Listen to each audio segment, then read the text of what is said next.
Here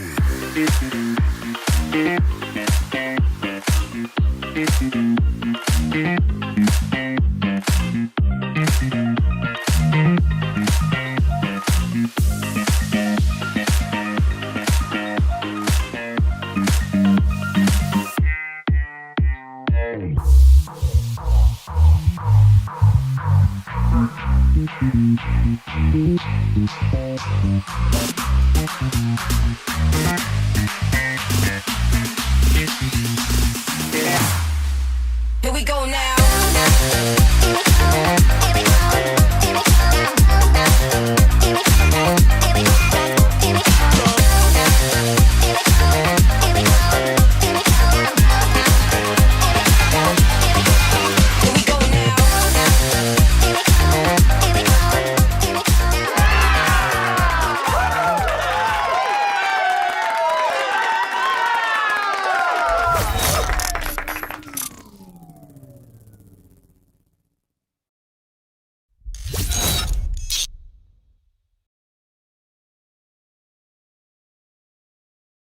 So I shared with you my morning skincare routine. Now I'm sharing my nighttime skincare routine, brought to you by our friends over at Buttah. Over the last several weeks, we've partnered with Buttah and I've been utilizing their skincare routine and I have been loving it. So let me share with you my nighttime skincare routine. It's very simple and it's made even simpler by our friends over at Buttah.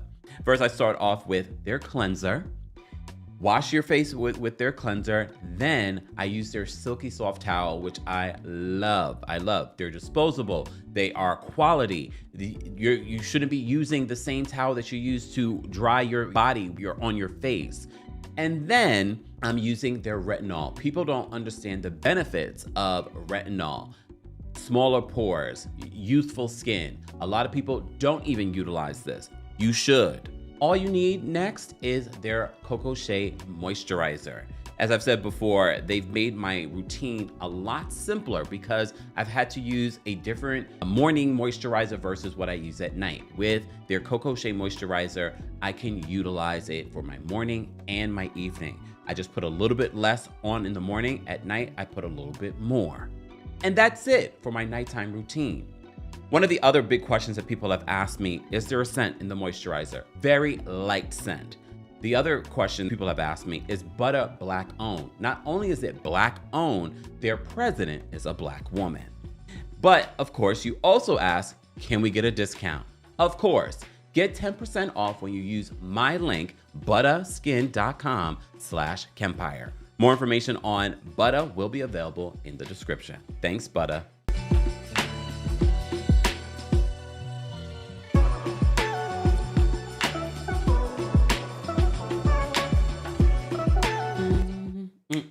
Oh, y'all caught me dancing. Shout out to everyone watching on TikTok. Let me know, guys, if you can hear me, see me, all the things, okay? All right. All right. Shout out to everyone in the live chat. Again, more details on Buttah will be available in the description, along with our Club Kempire membership, our Apple subscription membership. Shout out to our Club Kempire baddies that have already joined. You can get a free 3-day trial, also a part of your Apple podcast subscription. So if you want to see what we're doing over there at Club Kempire and Apple, go check it out. It's available right now for a limited time. The first 7 episode recap that I have of The White Lotus is also now available, okay? I am going to do a recap on the season finale, but there's so much information. There's so much to unpack when it comes to The White Lotus. So I probably will do that live, and it will be live, but for those that are going to watch the replay, you won't be able to watch the replay. Sorry, because I'm going to be uploading that to our podcast. So maybe if you're a member here, though, you'll be able to see, not maybe, you will be able to see that live recap. So anyway, shout out to all of you for being here. We don't normally have a live this afternoon, but we have some more stuff to talk about when it comes to Real Housewives of Atlanta. Kenya Moore is responding to Andy Cohen and his team over there at Sirius Radio when it comes to them reacting to what went down during this week's episode. A lot of you have still been reacting to the episode and still have a lot of thoughts and still have a lot of passion about Was Kenya wrong? Was Britt Edie wrong? Why didn't they fire Britt Edie? I've already weighed in multiple times. I will weigh in again. People are debating, was it revenge porn or was it something else? And first of all, I do want to emphasize Kenya has denied it being revenge P. She's also hasn't been sued. There haven't been any charges, and for all the people say, well, they couldn't bring. There has been nothing. Okay, so let's not continue the debate whether or not it was. There has not been a lawsuit. There have not been any charges. So that's null and void at this point. This is how many months later? Not to say that she couldn't if she wanted to later, but I'm just saying.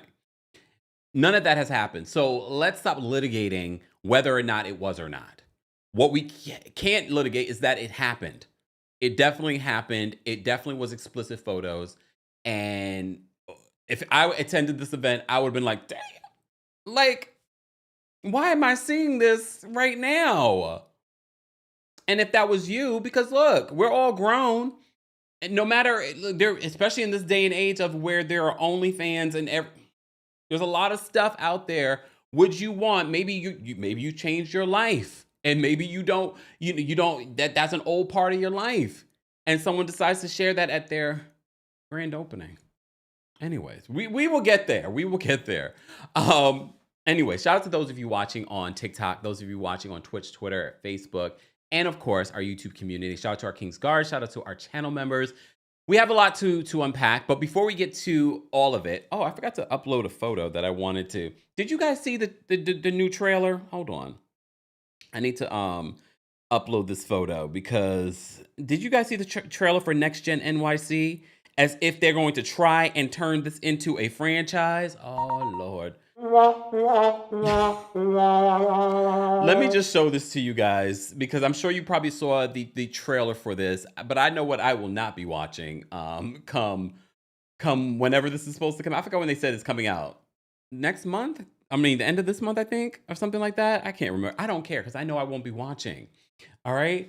All right, so let me show this to you guys. So the trailer for this new show that we've already been hearing about where Teresa's daughter's in it, Candy Burrs Tucker's daughter's in it, Riley, Brooks Marks is in it. It's so interesting to see people's reaction to Brooks Marks because no one liked him on Salt Lake City. And I think he thought, and I think Meredith thought this would be a perfect opportunity. Seth is not able to film with me. Let's put Brooks in it. Brooks got so much backlash. You hadn't seen him really do any more confessionals on Real Housewives of Salt Lake City since. So I don't know who thought, yes, let's include him in this show. He's not likable. No one likes him. No one likes his vocal fry. Look, he doesn't have a personality. Okay? I know Meredith. It's okay, Meredith. She's going to tell me this. Yeah, but Meredith, what about this? Hold on. Look. Hold on. Wait. Where's my favorite thing I love to play? I haven't played this in so long. Hold on. Got it. Now let me tell you something. If Meredith Marks ever comes to my daytime talk show, Meredith, what do you like? How did you become friends with Lisa after she said all of this? And if Brooks came on the show too, I'm like, did you hear this about your mother? I'm playing. Fuck your flowers. Okay, so not only that, Damon Dash's daughter is in this as well.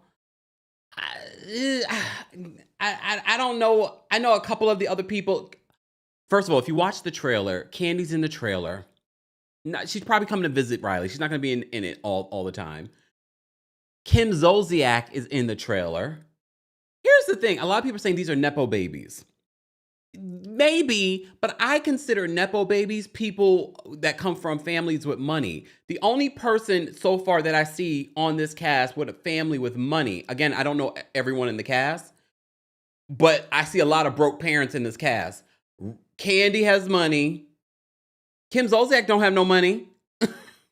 Dame Dash money is funny. Oh, damn. Fuck your flowers. So nasty. And that's what happened. So rude. First of all, when they mentioned this new show where basically Housewives children were going to be a part of it, I was just like, I already was not interested. And then after watching the trailer for Next Gen NYC, I said, even more not interested in watching this. But that's me. Maybe it's not made for me. Okay. Which is fine. T says Kim Z is poor. Mr. Melon Management said, Nepo where? The only Nepo baby here, and she's been a Nepo baby, is Riley. All right? Even Meredith's money is funny, allegedly. Like, we can't verify if Meredith has money or not. Okay? So, and again, I don't know all of the kids. Teresa's money's definitely fun. Teresa is poor. Sorry, Teresa. Okay, she's not. I'm not taking it back.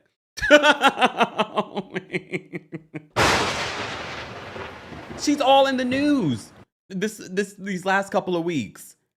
So it's not giving Nepo baby. I don't know what it's giving. I guess Nepo baby doesn't automatically mean that you're coming from parents with money. I think that's what it really supposed to be. But it's based off the nepotism, and their parents are notable people, and that's how they got a show, because other than that, we probably would not be interested in this show. I'm not watching it. I know normally I will give a show a chance, but maybe the show is not made for me. Okay? I would love to support Riley, because I think Riley has always had a personality.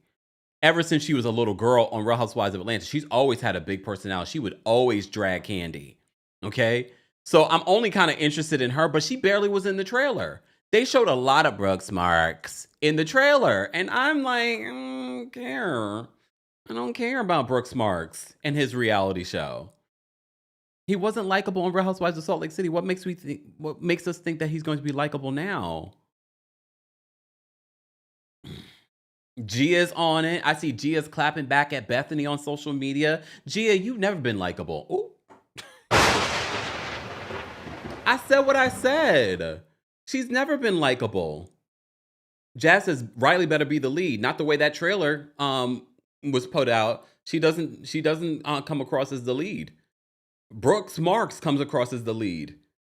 We will see Meredith on it. We will see Candy on it. We will see Kim Z. Kim Z is just happy to be back in Bravo's good graces to be able to film. She's doing all kinds of. She's broke. I'm not laughing at her being broke, but I'm just saying. What is this show going to be about? What is this show going to be about? I know Pageant Mommy. Pageant Mommy says nepotism does not necessarily mean money. Rather, they have access because of their parents' family, and it applies in this case, but I'm not interested in watching any of these people. Well, I just corrected myself. I said, well, it's based off of the word nepotism, and these folks are getting a show because of their parents. But I think for a lot of people, they're thinking these Nepo babies, they're coming from money. Only a handful of these suckers got money. Again, I don't know all of the people that are in this picture. Some of them I know. Some of them I don't. Maybe they will be the stars. Maybe I will give it a watch. Will I? Maybe if nothing else is on. Like Shonda Rhimes hasn't released something. I am completely bored. There's no breaking news. I don't have a friend to text or call or hang out with. There's no one online speaking. Basically, if another pandemic happens, maybe I'll watch it.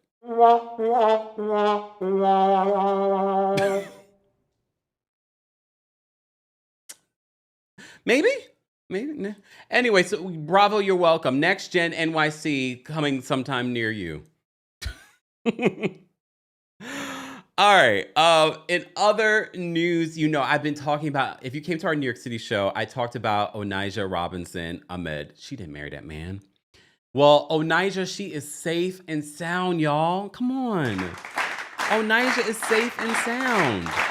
You know Onijah, she went to Pakistan because she met this young man, 19-year-old. I don't know how old Onijah is, but she ain't 19. I don't think she's even in her 20s. Onijah went to Pakistan and caused an international upset. She caused an international upset. And I was very concerned for her. Then she left Pakistan after asking for $20,000 in land and $50,000. Now she's asking Donald Trump for $100 million. Yeah. She caused a ruckus in Pakistan. Then she went to Dubai, and everyone was like, Is she okay? The rumor on the street was that Onijah Robinson Ahmed, allegedly Ahmed, okay. Miss Mellon message reminded me, it's $20,000 a week or more. Well, Onijah did not go to jail. She spoke with TMZ this past week. You probably have seen so many videos of Onijah because she's back here in New York City. She's gotten a glow up. Her hair, makeup look fantastic. However, she's back to the eyebrows. She's back to, just, I think she's leaning into the popularity. She was just hanging out with, what's her name? Oh, damn. She was hanging out with this London rapper. I can't think of her name. Was it Steph London? I can't remember. It's okay. She was hanging out with her. Like, she is an international celebrity. So I wanted to give you an update and just a reminder to the YouTube gods. This playing of this video is it falls under copyright statute of fair use. Okay, so we will be stopping and going to break down some of the things that Onijah is saying. Everyone's asking, where have you been? Well, come on the sidewalk. Well, I'm glad to be back in New York. I'm glad about that. I'm happy about that, to be back in New York. And that's all I have to say. Look at her glow up, y'all. Look at her glow up. Onijah looks fantastic. Hair is laid. Brows are laid. Okay? Rumors, if that's okay with you, right? To say for right now. Follow my coins. Follow everything. Wait, Onijah, we got to ask you. Yes. So, we got to debunk some of these rumors, if that's okay with you, right? Yes, that's okay. So, we want to know. Did you end up going to jail, or was that not a thing? Like, because everyone's saying she went to jail, she's stuck in jail. That was the rumor. The rumor was that Onijah had been arrested. She took that foolery that she was doing in Pakistan, which I was very concerned for her when she was in Pakistan. She took that foolery to Dubai and broke a lot of, Dubai don't play that. So a lot of people said that she was arrested. Okay.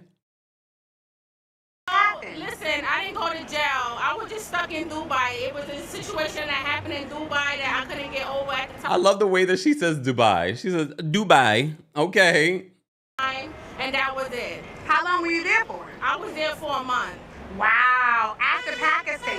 After Pakistan. I have a feeling she was arrested in Dubai. What was she doing for a month in Dubai and we didn't see her at all? We didn't see a video, nothing of her in Dubai. I think she was arrested. Right? Come on. That doesn't make sense to me that we didn't see one video of her. We didn't even see her getting on the plane to come back to the States. Just saying. Yes, I was. Are you still in contact with anybody from Pakistan? Yes, I am. My husband, he lives in Pakistan. Shout out to myself. She says her husband, y'all. Oh, and if you think it's a new guy, well, no.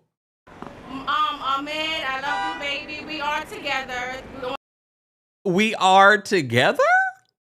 Wait, is this a different guy? No, this is one guy. This is my husband. So you met someone else? No, this is my husband. Nidell. Didn't she also say when she was in Pakistan that she was pregnant with this man's baby? Didn't she say that? She don't look pregnant here in New York. Ahmed. His last name Mustang is his mother's last name. Wait, so how did you meet this guy? While we were out there? No, we met actually on a romantic date. A romantic date? Okay, Onijah. Basically, we met through the internet, basically. Right. But is he in Pakistan? Yes, he is. No, so have you, wait, okay, so when do you plan on going back? We're gonna discuss that, but right now we all staying in New York soon. Did you get the money? Did you get the land? Listen, they gonna... Wait, so her husband, allegedly, I don't believe Onijah. So her husband supposedly is coming to New York. Remember the story, for those that don't know the story, she went to Pakistan, she met this man in Pakistan on an app, okay, a dating app. He's 19 years old, showed up. The family was like, who is this woman? She refused to leave. The family ended up going into hiding. Then she started talking to the press. And then we had all these Onijah-isms since then. Okay? And we could tell for those of us that are from New York, we were like, that's a New York girl through and through. Okay? Give that land. They're gonna give that land. They're gonna give that 20K, that 50K out. I love Straight. that. I wonder what the people of Pakistan think of Onijah. Because remember, she had press conferences in Pakistan. Okay? She has press conferences in Pakistan. Tayyida says, Kempire, you got to keep up. She just came from Dubai. Come on. Well, That's it. because I know like you were online saying that, so did anyone give that to you? Were you able to raise anything? Well, they was gonna give me the 100K every week, but I left. So we're gonna see what they're gonna. They were going to give, in Pakistan, they were going to give her, I mean, look, they should. She brought a lot of attention, probably tourism, because a lot of people didn't think that she would be safe over there in Pakistan, and homegirl was safe and fine and having a good old time and having press conferences. Shersa says in my Nene voice, this is funny. Okay. Work on while I'm not there. I do have chips that have my face on it in Pakistan. I love you For guys. real, in real life? In real You life. gotta show up. I know we have people that watch in Pakistan. Are there coins with Onijah Robinson, allegedly Ahmed's face? Is there? Because I want to know. I want to know. I miss you guys in Pakistan. Can we see a movie on your life? Any projects that like you want to drop here? Yes. A movie? Who would play her? I already know. Countess Vaughn. Countess Vaughn should play her. Okay? I already said this before when Countess Vaughn mimicked her when she was going viral. I said Saturday Night Live, you're missing out. You should be playing this on you should be playing this out on Saturday Night Live and get Countess Vaughn to play her. And Countess Vaughn is an actress. And the way she was playing it on social media, I was like, she's perfect. So there will be a movie in your life, maybe? Yes, or I will be having my own show out soon with my husband. Don't worry. Everything is exclusive. It's coming out. Add my coins. Thank you very much. I love that. We gotta get these coins. Yes, add my coins. Later, TMZ. Thank you. She said, later TMZ. God bless her. God bless. Look, if she can make money off of this, good for her. I just look, she made it all the way to Pakistan and back, safe and sound. Without, I mean, she almost caused an international incident, but she is safe and sound back here in New York. Okay. Samara says the audacity. Talking during the movie says, is she teasing us? No, I don't think so. Ultra Violet says she's adored. Like, she doesn't mean any harm. She doesn't mean any harm. I just worry about the people that are trying to clout chase off of her. And there are plenty of people that are willing to do that. I think she probably was safer in Pakistan than here in New York, to be honest with you. But anyway. Okay, guys, if you haven't already, be sure to like the video. It's an easy and free way of supporting not just my channel, but other channels as well. And don't forget to subscribe. And don't forget to share your thoughts and opinions if you're part of the replay crew on any of the hot topics that we are discussing this afternoon. As you can see here on the channel, we don't just talk about housewives, but we're going to get back to talking about housewives. Yesterday, we recapped the Real Housewives of Atlanta's latest episode. I was hoping to see the ratings before we went live, but I have not seen the ratings for this week's episode. As you know, we've seen a steady decline in both the live ratings and the demographic for Real Housewives of Atlanta, which is concerning. However, I always give you the disclaimer. Although we're seeing live ratings drop, we're seeing that across the board when it comes to reality television in general. A lot more people are now investing in just streaming and as opposed to watching things live.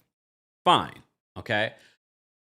However, as I said to you before, I don't know if I believe that, especially when I hear from multiple sources that Bravo behind the scenes are a little concerned. Who went to my London show? Who remembers the tea that I dropped about Nene? I'm just going to put that out there. I was going to put that out there. Okay. All right, Virgo's groove. Here's the thing. When I say something to you guys, I also follow it up by saying I understand what nepotism means. I am also a college graduate. I also read. I also understand what words mean. But I'm saying, I'm thinking the average person, when they think of Nepo babies, they're thinking, well, this is a child that comes from money and influence. We understand it's not just money. I just find it interesting that we see a pattern with these Nepo babies on this new reality show. A lot of their parents are broke. Just say. But we get it. You're a Virgo. You got it. You got to correct.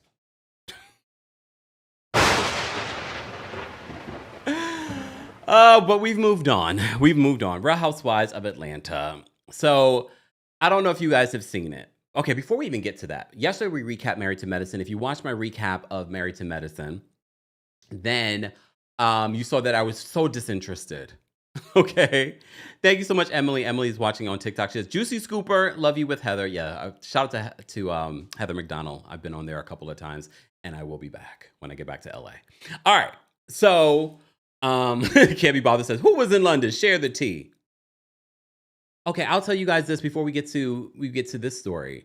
When I was in London, I dropped the tea. Now you've probably seen it multiple times. Now that it's gone viral with the cast of the Traitors, I told the London crew, the London audience, that word on the street is that Nene is going to be on Traitors.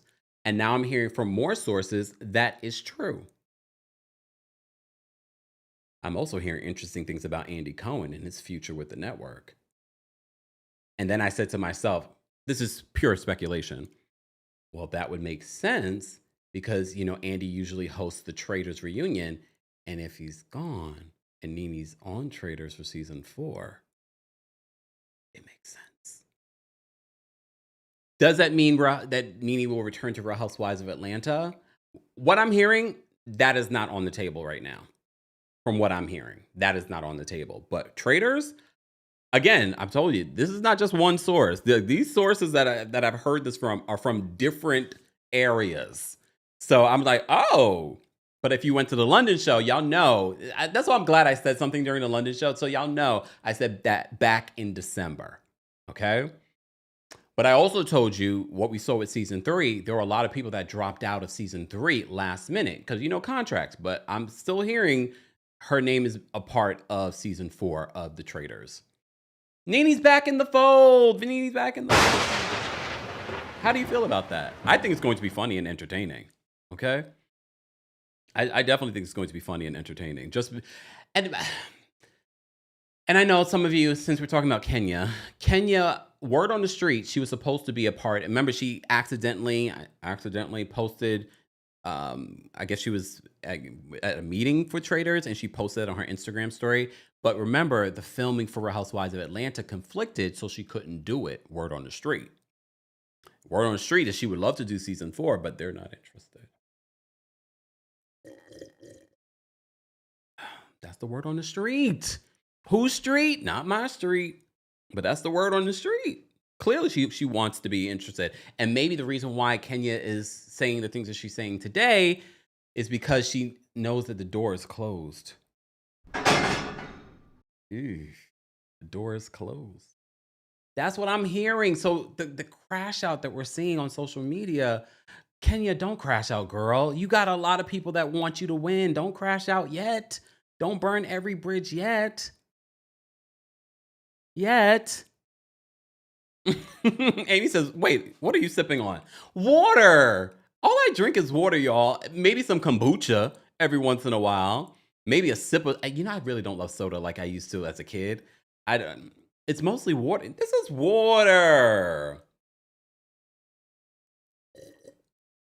I promise you, future husband, I don't sip like that. I have class. When we go to hang out with your other billionaires, I have class. See? All right. So that was some tea that I wanted to share with you guys. Clip and do that what you will. Nene Leakes will be a part of season 4 of the Traitors. That's the word on the street. Again, things can change last minute. You never know. Okay? The same when it goes to Real Housewives of Beverly Hills. So before we get back to Real Housewives of Atlanta, the part 2 of the Real Housewives of Beverly Hills reunion airs tonight.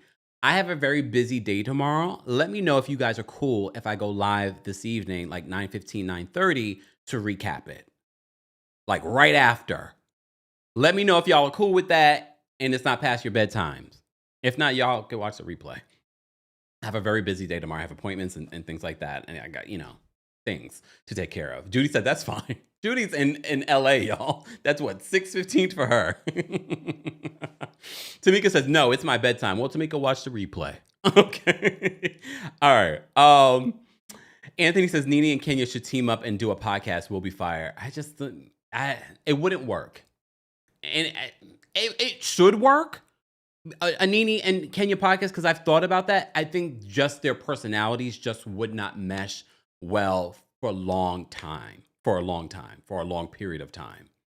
And we already see, has episode 2 of the Nene Leakes show come out yet?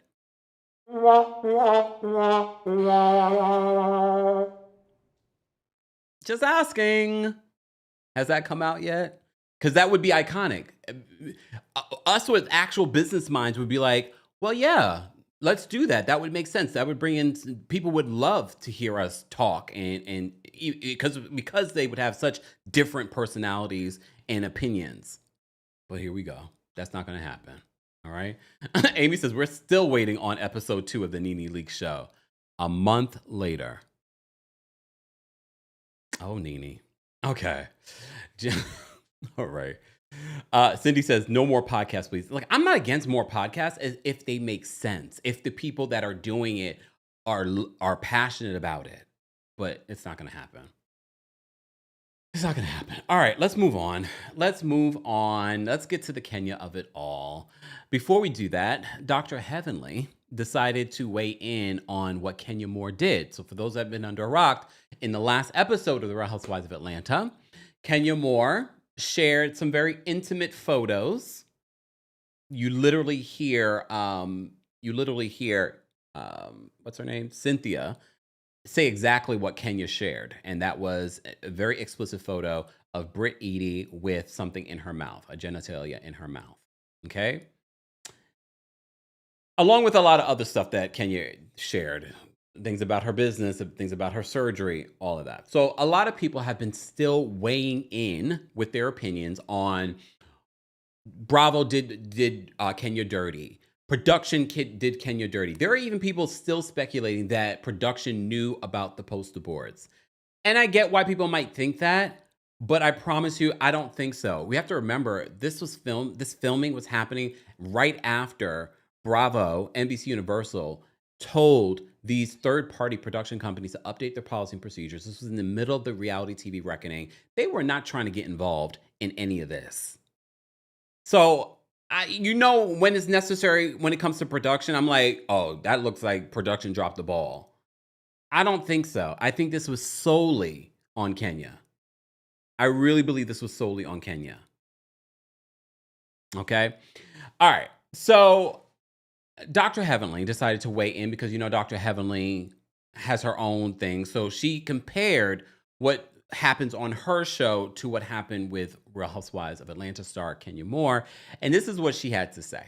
I'm saying, but then don't listen to me because I can see shit that Kenya did wrong. So don't listen to me because I'm the wrong bitch to listen to. So because I still to this day that was iconic, but I'm wrong. I'm sorry. Don't quote me on that one. Don't at me. But I just felt like.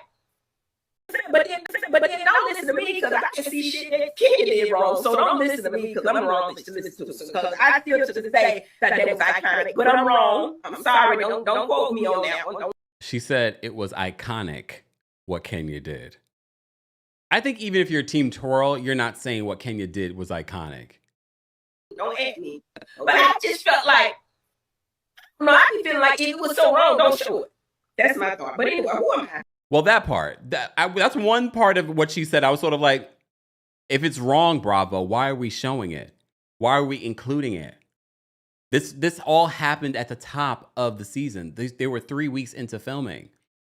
It's just another sign and symptom to me that what you have for the rest of the season is not that great. You also decided during the cast trip to bring Phaedra back. So I was sort of like, okay, y'all must not have a great season if you had to keep this in and receive the backlash, the amount of backlash that they're receiving, and your ratings are it's not even worth the ratings at this particular point.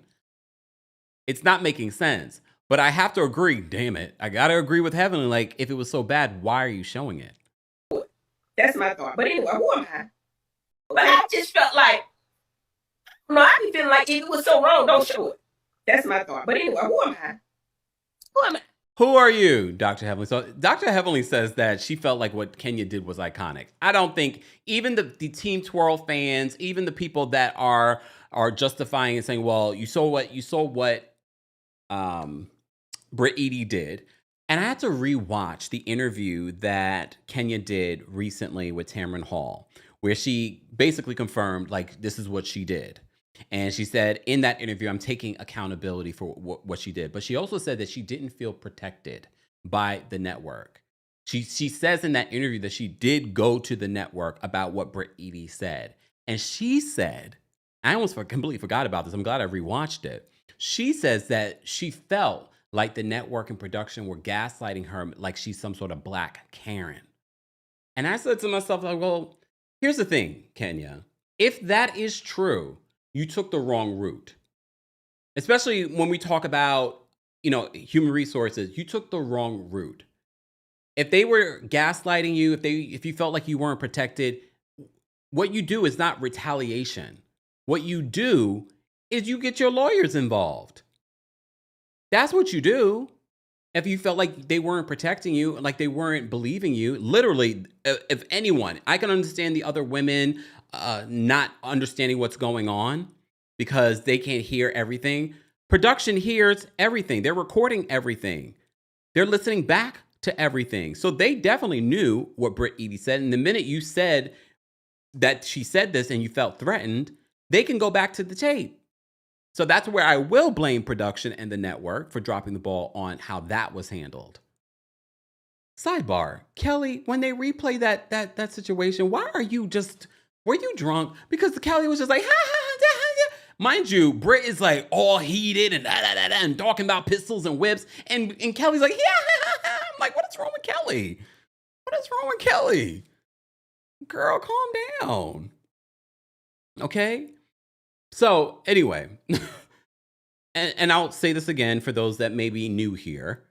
I still believe what Britt Edie did was wrong and it should have been handled. According to Andy Cohen on Watch What Happens Live, when Cynthia Bailey was there, he says that there were 2 investigations into what Britt Edie did and said, and also what happened subsequently with Kenya Moore.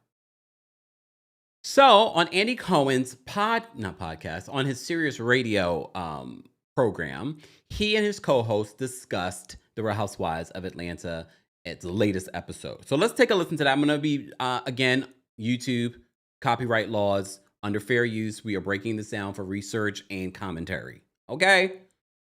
Check the disclaimer in the description. All right, so let's break this down. What happened is that Britt made a comment at the end of last week's episode, like, I have a gun and a whip, or something like that. And pause, as always, what we do, we cite our sources. Shout out to our friends over the Bravo Shade Room who caught this. And on this week's episode, they all said to Britt that you can't say that shit. And she was like, yeah, you're right, whatever. She shows up to Kenya's opening of her gorgeous salon, which is beautiful, that Kenya has worked so hard on, that she dedicated to her daughter. And it's this big event, opening it with all these people there. And Britt comes in and brings her flowers and says, I want to apologize to you, and a note. And Kenya totally ignores her, like totally. And Britt's like, okay, I'm just going to leave these here. And Britt leaves. And then Kenya gets up and makes her whole opening about someone came after me and they shouldn't have.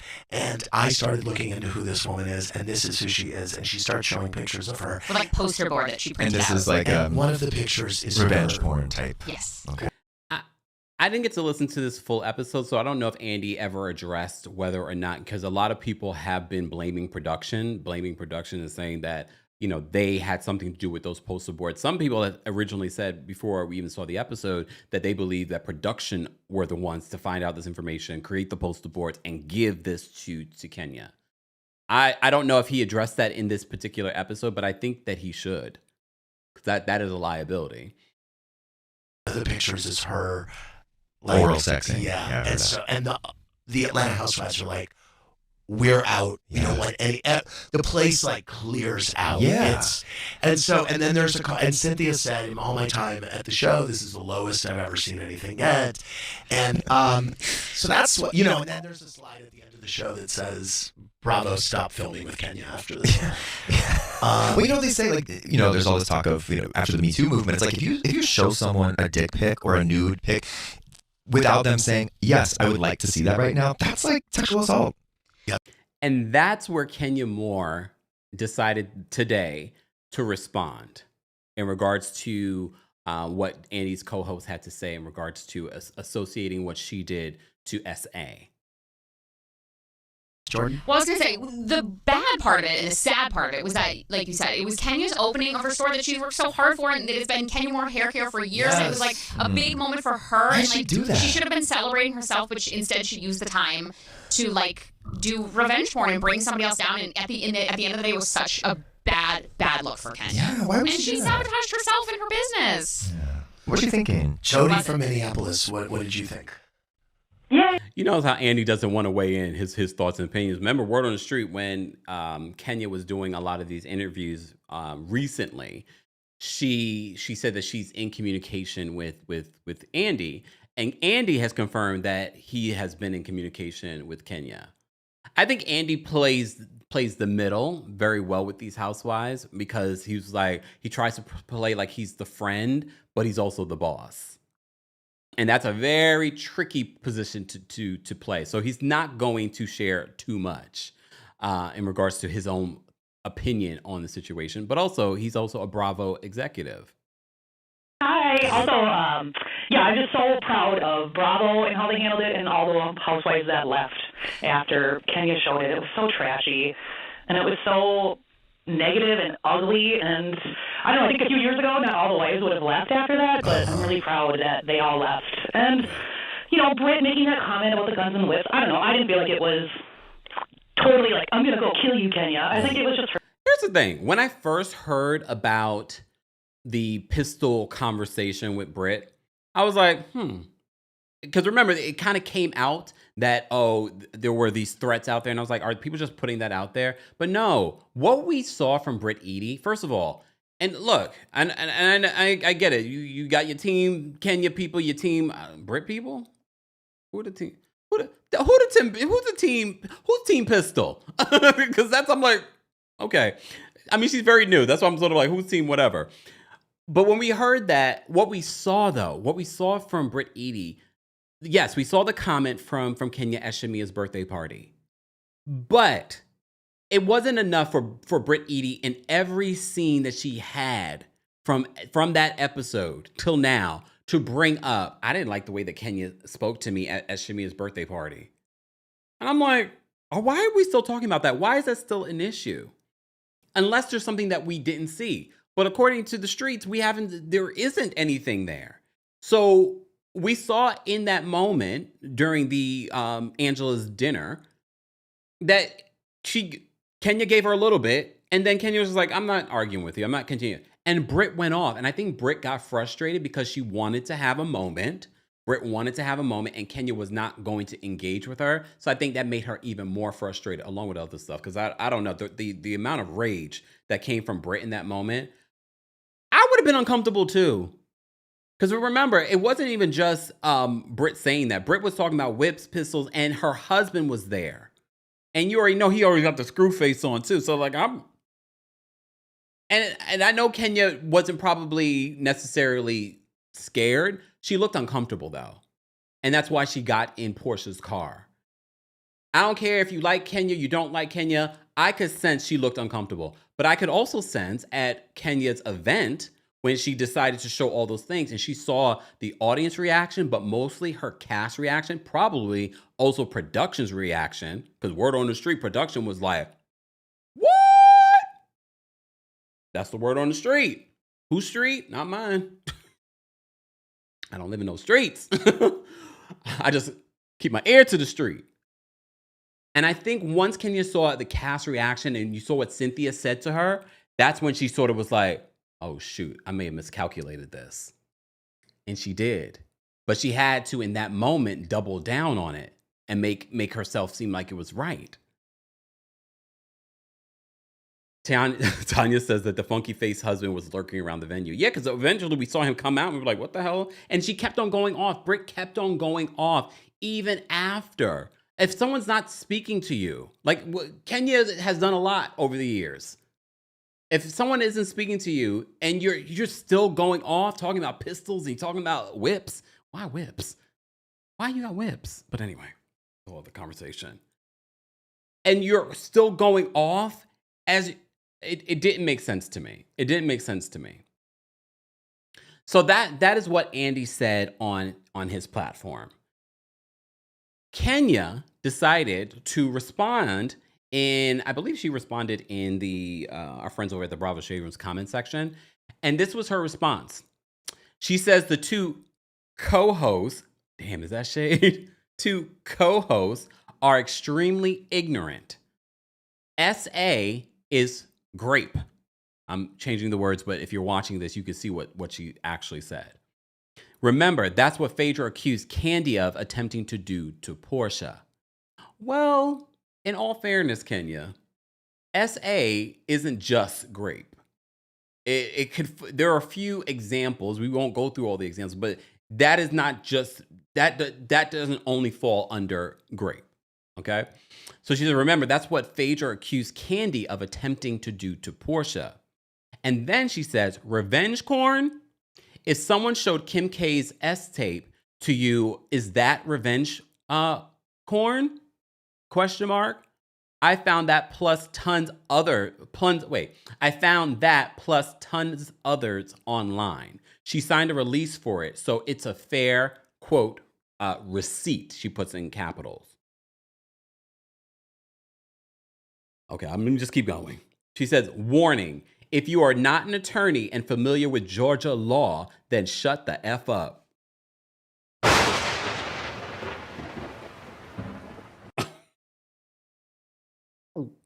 Okay. She says, sick of the bias and selective outrage. These comments should have not aired in regards to what happened on Andy's Sirius radio. She said, these comments should have not aired. It's a podcast. Where is legal? Even in written language, she's funny. I'm sorry. Come on. Can we laugh a little bit? Can we giggle a little bit? Can we giggle a little bit? No. Oh, those stick in the muds. All right. She says, I'm sick of the bias and selective outrage. These comments should have not aired. It's a podcast. Where's legal? You don't want activated Kenya. I shouldn't have shown at my event, but for the love of God, why would they ignore a clear pow, pow, pow threat? Well, Kenya, here's the thing, though. If they ignored a threat, you have options, legal options. Why didn't you seek those options?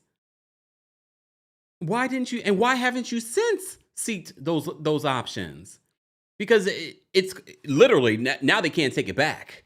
Because remember, there was a rumor that she was seeking legal options and possibly going to sue the network.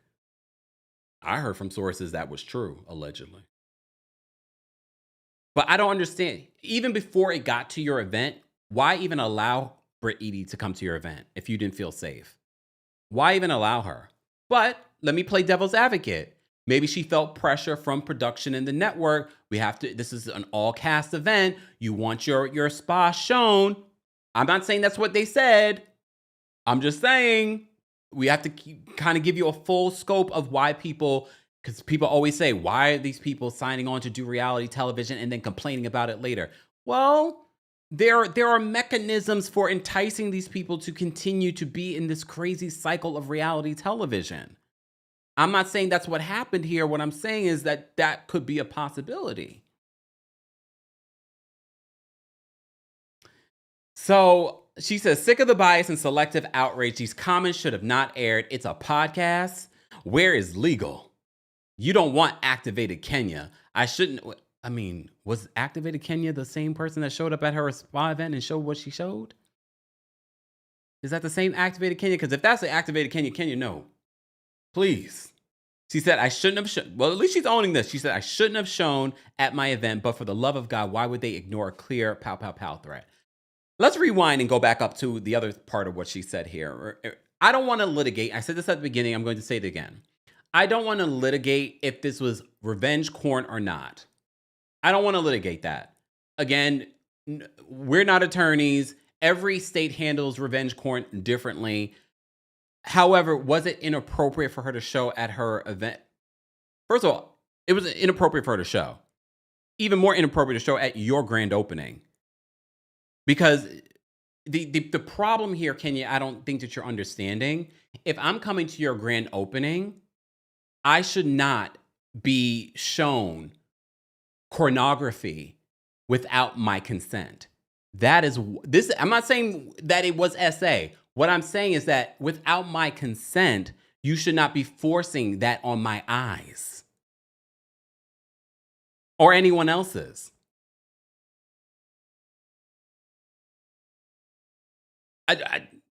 Point blank, period. No one knew that they were going to see this. So she says, warning, if you are not an attorney and familiar with Georgia law, then shut the F up. Sick of the bias and selective outrage. These comments should have not aired. It's a podcast. Where is legal?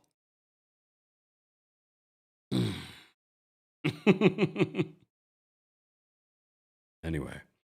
So as I said to you before, there have been a lot of people sharing their thoughts and opinions on if it was revenge porn. Like I said before, I don't think we need to even get into that because no charges have been filed against Kenya. She has not been sued.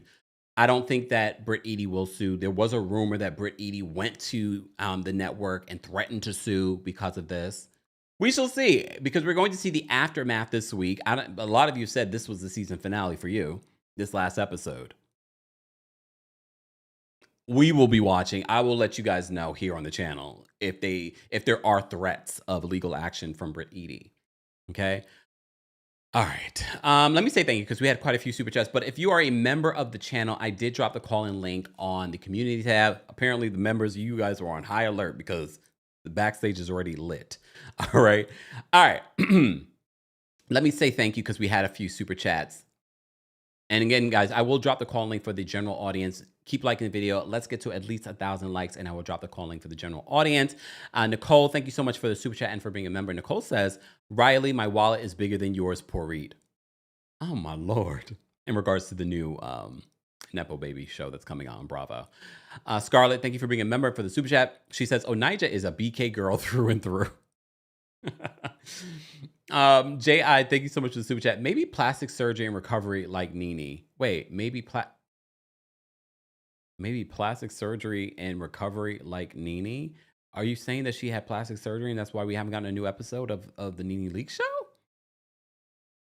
Crystal, yes, we talked about this before, but thank you for the reminder. Crystal says Jesse Wu said it was Ming Lee that gave Kenya this information on Britt Eady. You saw Ming Lee at the Kenya Moore Hair Care Spa grand opening as well. Remember, the word on the street, she was being considered for Real Housewives of Atlanta as well.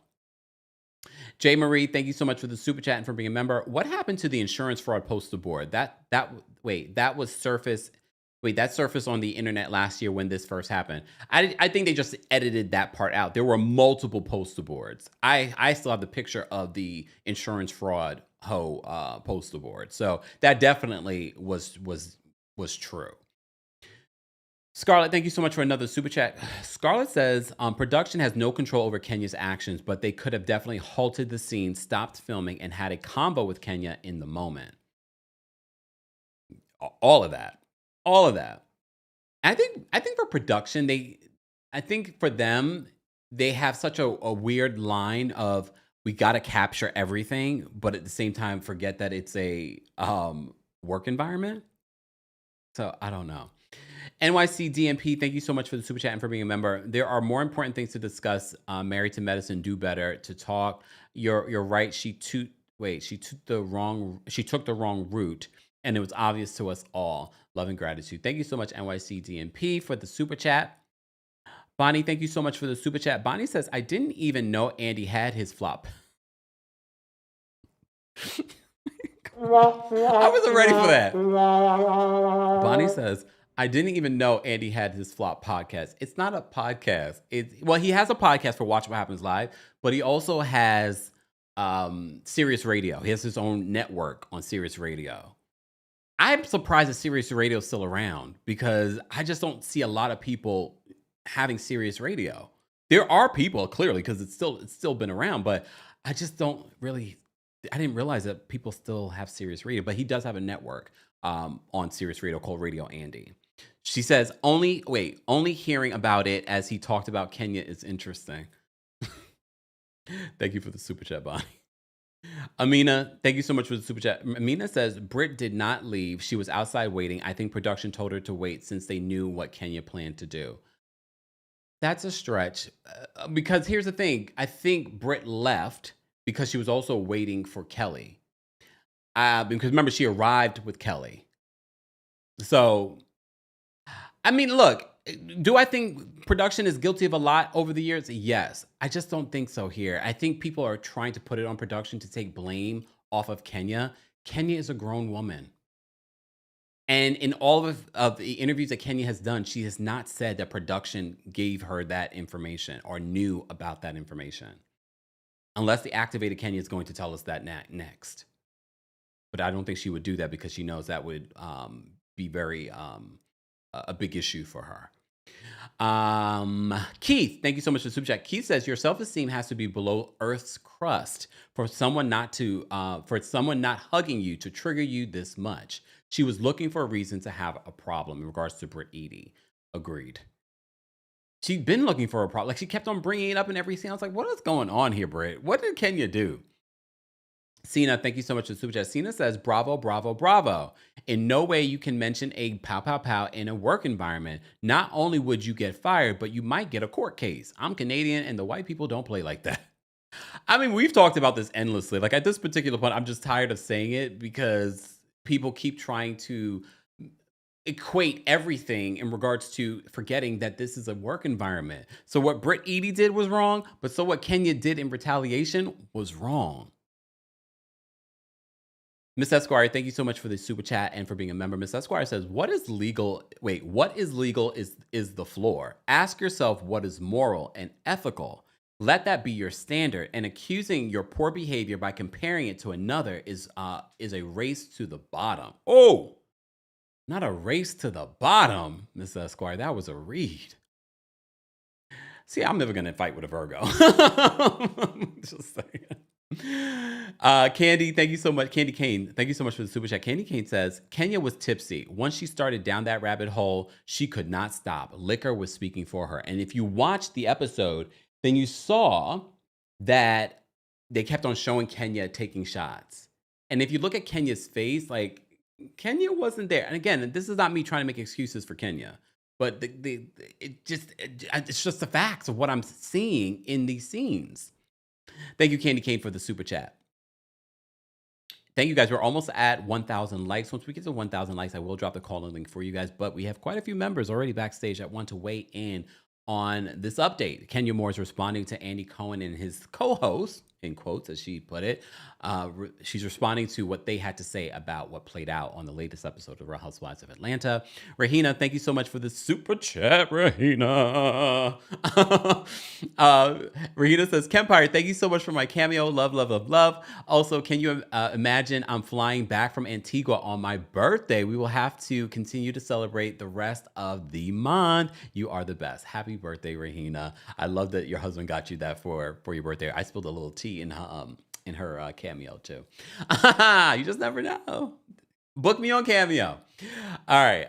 Mama Ali said, and thank you so much for being a Kingsguard, a channel member, and also for the super chat. She says, both women were wrong, period. And I think people find that hard to say. Not our community. Our community are fair. But I think a lot of fans find it hard to say that both people were wrong. But I also put it out there because, I like to twerk on a fence. I said, well, maybe if they had resolved the Britt Edie pow, pow, pow situation, it would have never escalated to what it escalated to. I mean, one will never know. Okay? All right, let's get to some callers because I'm pretty much done. Okay. As always, guys, the opinions of the callers do not represent the opinions of myself, the Kempire LLC, or our sponsors. Everything that they say is alleged. They agree not to use profanity, derogatory statements, and they agree to abide by the timer. Okay? All right. Let's bring up first. Hold on one second. Hold on. Kayla. Kayla, what's going on? Kayla, I can't hear you. What's going on? Sometimes that happens, Kayla. Drop out and then call back in, or unless you have AirPods in, then take those out. Okay, Kayla. Try calling back again because I can't hear you. All right, let's bring up Janelle next. Janelle, what did you want to share?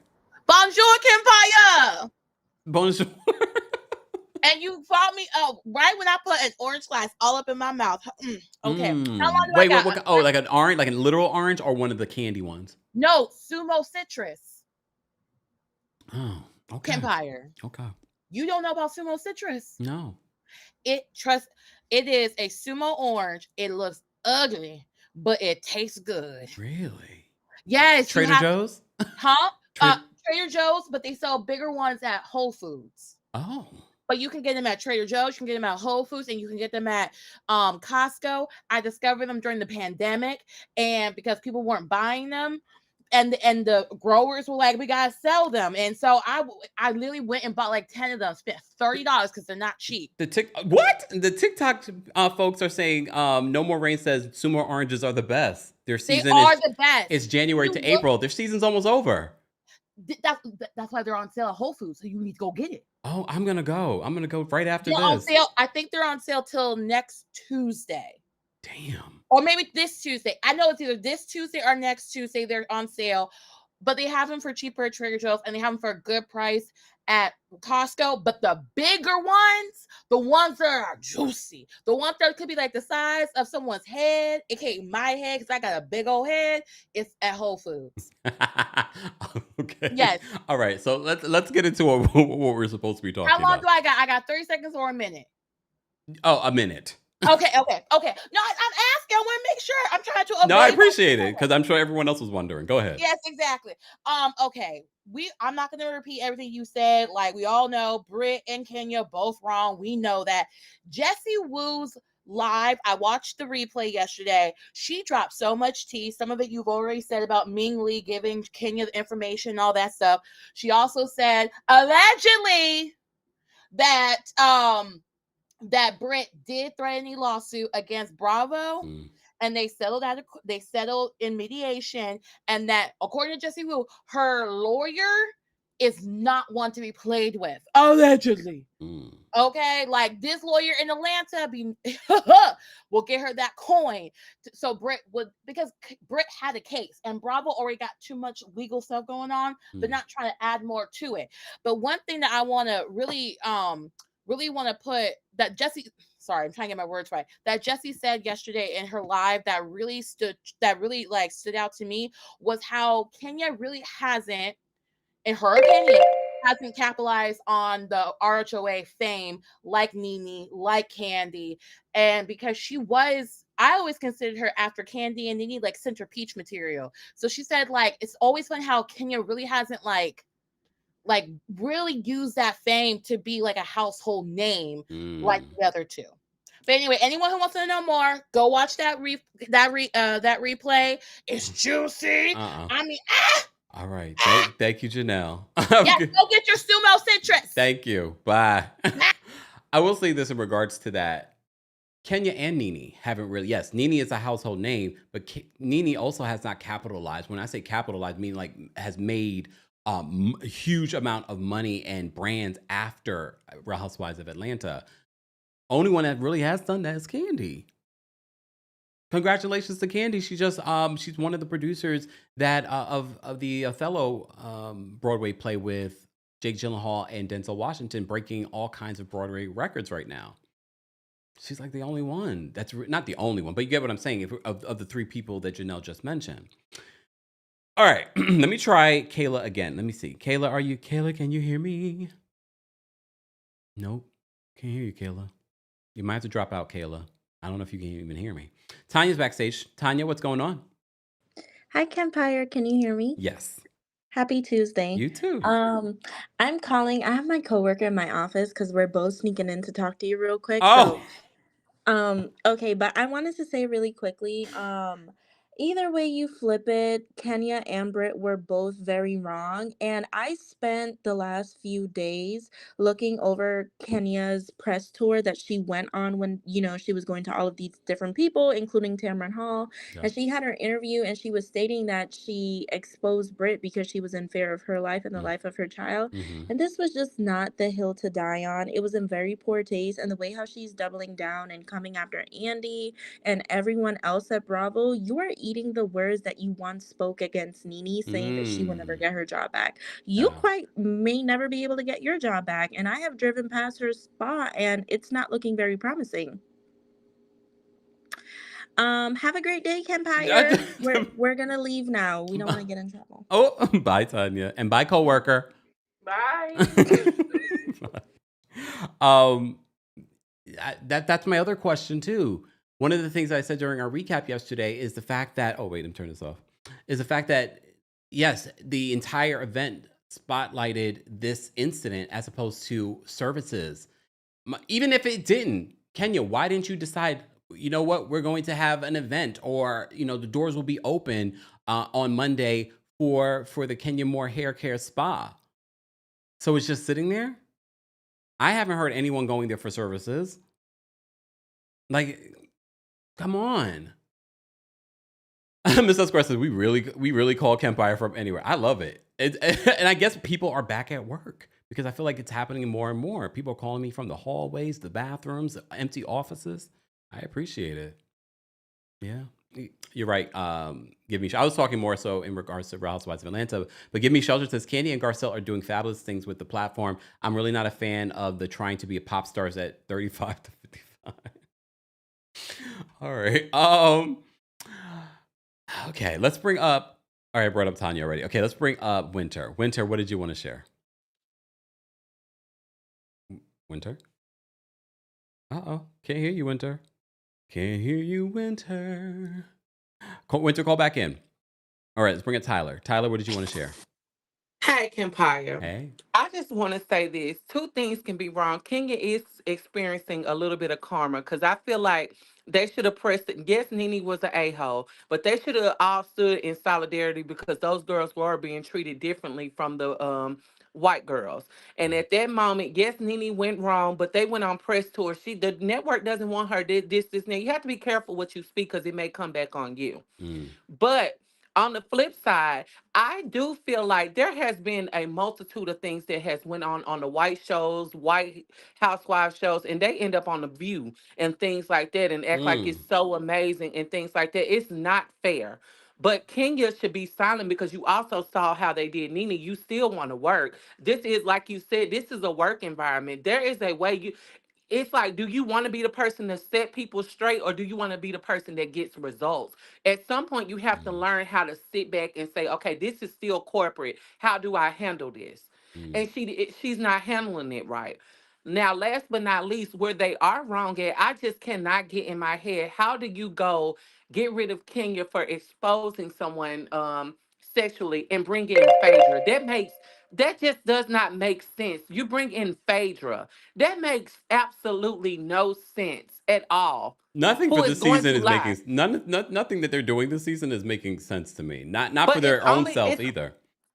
it's only to the Black Housewives shows. I have no doubt in my mind that Kenya probably would be back next season had she not did what she just did. I do think that they probably would have found a way if she would have played quiet to bring her back, especially with the backlash. Yeah. But that's all. Thanks, Tyler. I do also want to add too, like we've seen Real Housewives of New Jersey. How many fights that we seen? Just this last season, we saw, what was it? Jennifer Aiden and Danielle, physical altercation. There was an investigation there, and I believe there was a moment of suspension, but they weren't fired. They didn't cease filming with them. Just putting it out there. Okay. All right. Let's bring up, let me try Winter again. Winter, are you there? Winter, can you hear me? Yes, I'm here. Somebody called me from work. Oh my God, sorry. Oh. So I'm working from home making chicken. But yeah, how I feel is Kenya, she's going on a spiral. Like I need her to either she just knows that she's not coming. Oh, you're breaking up. I can't even hear you now. Winter. Can you hear me? Now I can.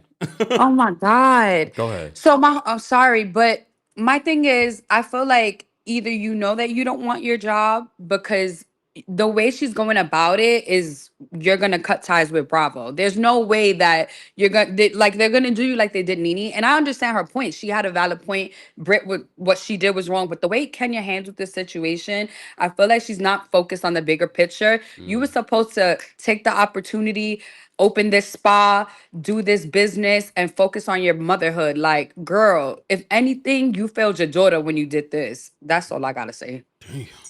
Bye. All right. Thanks, Winter. Woo, that's rough. All right. Twan says, y'all better have a lot of good stuff to say, crowding up the studio like that. Yeah, we got a full stage, full backstage. I'll say that. All right. Let's bring up Jasmine. Jasmine, what did you want to share? Hey, Kempire, how are you? Oh, well, how are you? I'm good, thanks. Hold on one second. Let me log myself out because I'm at work too. I'm sorry. Okay, so I just wanted to say really quick. I was not going to call, but when you read that with what Kenya posted online, that just angered me so much because it's just I understand she was done wrong, but to just act like she's being treated as if she didn't do anything is wild to me. And then to say something about legal. My question is, Kenya, did your lawyer tell you to do that? Did he give you the clear since you want to talk about legal? Like, just the sheer just audacity of people. I don't know. I understand the fans hype people up and all that. I'm like you, Kempire. I'm team myself. I don't even follow none of these people on social media. I watch the show and that's it. And I'll listen to your recaps because it's not that serious to me. Yeah. So I'm not going to town for them, but it's just like ridiculous that somebody could think that they have the right to do something like this. And then I felt bad for her, like you said, for the people that went to the event. Like she cut us out, the viewers, but she cut the experience from the people who could have been recommending her hair spa to other people. Also, future partnerships with we don't know who is in the audience. Other And do you brands. think somebody wants exactly? And who do you think will want to work with her after seeing what she just did? This post that she just did. Yeah. All right. She's doing it to herself. I don't know who's in her ear. I don't know who's on her team, but somebody has to help her see the bigger picture. And if she is doing this for her daughter, girl, come on. That can't just be words. Yeah. It got to be an action. And then the last thing I want to say. No, Jasmine, time is up. Yeah. Okay. Bye. Have a good one. You too. I know you guys want to talk with me all day, but we can't. We got a long line. All right. Squirtle is backstage. Squirtle, what's going on? Squirtle. Oh, hi. Can you hear me? Yes, now I can. Oh, sorry. This is my first time talking. Thank you. It's okay. I think the best way to say this is the problem with housewives in general is these women want to make moments happen so badly. And that's what it comes down to. You have Britt who wanted to make a moment with Kenya to make a name for herself, and then Kenya retaliated by trying to make a moment in general. And that's what it comes down to. And it was disappointing to watch. I mean, I work in marketing, and watching Kenya do this, I mean, this is a woman that has brands in like CVS and Walgreens and all this stuff and Sally Beauty Supply. And I was just like, you really think these brands want to be associated with that if you do something like this? Like, retaliation, I get it. It just from a marketing, it's just a bad business move. I just looked at her, I was like, girl, come on now. And the one more thing I'll say quickly is that when people are talking about, like fighting with the housewives and stuff, the difference between what Kenya did, and I'm not excusing Britt Edie, is that what Kenya did was pre-calculated versus when you're fighting, it's in the moment. And I think that's the one big difference. Thank you. All right. Thank you, Squirtle. I like that name. And again, go back to that. Brands can decide who they want to work with. Even if it didn't break the law, If they see something and they see the fan reaction, they're sort of like, yeah, we don't want to be associated with this smoke. Like, she's not thinking ahead of it. Yes, what Britt Eady did was wrong, but now you've jeopardized this good paying job on Real Housewives of Atlanta and potential partnerships for the brand that you're trying to build for your daughter's future. And again, even if it wasn't Revenge P, even if this information was readily available, let's say I was a brand there acting as if I'm just coming there as a fan, but I'm actually a brand wanting to work with her. I was like, let me see what she's doing. I come there and this is what she does. I've been like, I didn't come here for this. All right, let me continue because we have quite a few people backstage. Kara's backstage. We're gonna bring Kara up next. Kara, what did you want to share? Hi, Kempire. Can you hear me? Yes. Alrighty. Couple of things. I'm going to twerk on a fence like you. I did think the network would have brought Kenya back. I think another viewer might have said that. If, again, based off of the viewer reaction with Britt Eady, I don't think Britt Eady was translating well on her own, to be honest. So Yeah. I thought that I think that they would have, brought Kenya back if she played nice. And that's really what Phaedra did. Phaedra played the game. She knew it would be a number of times where everything would blow over and she could come back. As an Aquarius, though, can you get behind me? We have very bad crash outs. When she said, really, don't come for me unless I send for you, she meant that. That was years ago that she said that, but she means that. She truly means that. She saw years ago the way that she acts with other cast members. She saw them as competition. Excuse me, I'm going over. And that's why she reacted the way that she did. Britt Eady wasn't competition to her until you came out and did what you did, and now I gotta slay you. I gotta slay you like a dragon. And that's what she attempted to do. I didn't know. Unfortunately for her. I didn't know Thank you so much. Aquariuses were like that, but now I know. Thanks, Kara. Not the crash outs. Amara says, my mom's an Aquarius. Are you confirming what Kara just said? Lord have mercy. All right, for those that are behind the scenes that have already spoken, please drop out so that other people can call in. We appreciate it. O'Shea is backstage. O'Shea, what did you want to share about this latest update in regards to the Real Housewives of Atlanta drama? Hey, Kempire, may I actually just say something about Onijah for 1 second? She is so lucky, the lady from Pakistan, that when she arrived in Dubai, that she was mildly famous, and there were those 2 videos that she got out the airport. Because if that was not the case, we were never going to see from her again. She is very, very lucky that those 2 things happened at the same time. Yeah, and just about Kenya, Dr. Emily, you are not the character witness that anyone needs. Like, you are at the bottom of the list for support. Like, you're really just making it worse for this whole thing. And Kenya, there's not much to say. It's sad that she's crashing out. She would have came back next season. Britt is not going to last. She is definitely not going to last to the next season. No. And you know what? With the backlash, and if she didn't say anything, she could have needled them, to give her like a cute 3-4 episode spin-off about a spa or Brooklyn in Paris. She had that idea at one point. But like, she burnt the whole town. And for what? And she's not going to even get that Traitors chance because Andy still pulls the strings over there as well. So I'm like, what you're doing this all for what? But yeah, thanks, Kempire. Thank you, O'Shea. Take care. All right. Yeah, I already know. I could tell you guys that Traitors thing is not happening. They already have the cast for season 4 of the Traitors. Kenya wants it, but she's not being considered. All right. Let me bring up Miss Esquire next. Miss Esquire, what did you want to share about all of this mess? What's going on with the callers that I can't hear you, Miss Esquire? You might have to drop out and call back in. I don't know what's going on today. It's becoming a running theme. Let me try it unmuting again, Miss Esquire. Let's see. Can't you hear me? No. All right. We'll go back. Elijah's backstage. Elijah, what did you want to share?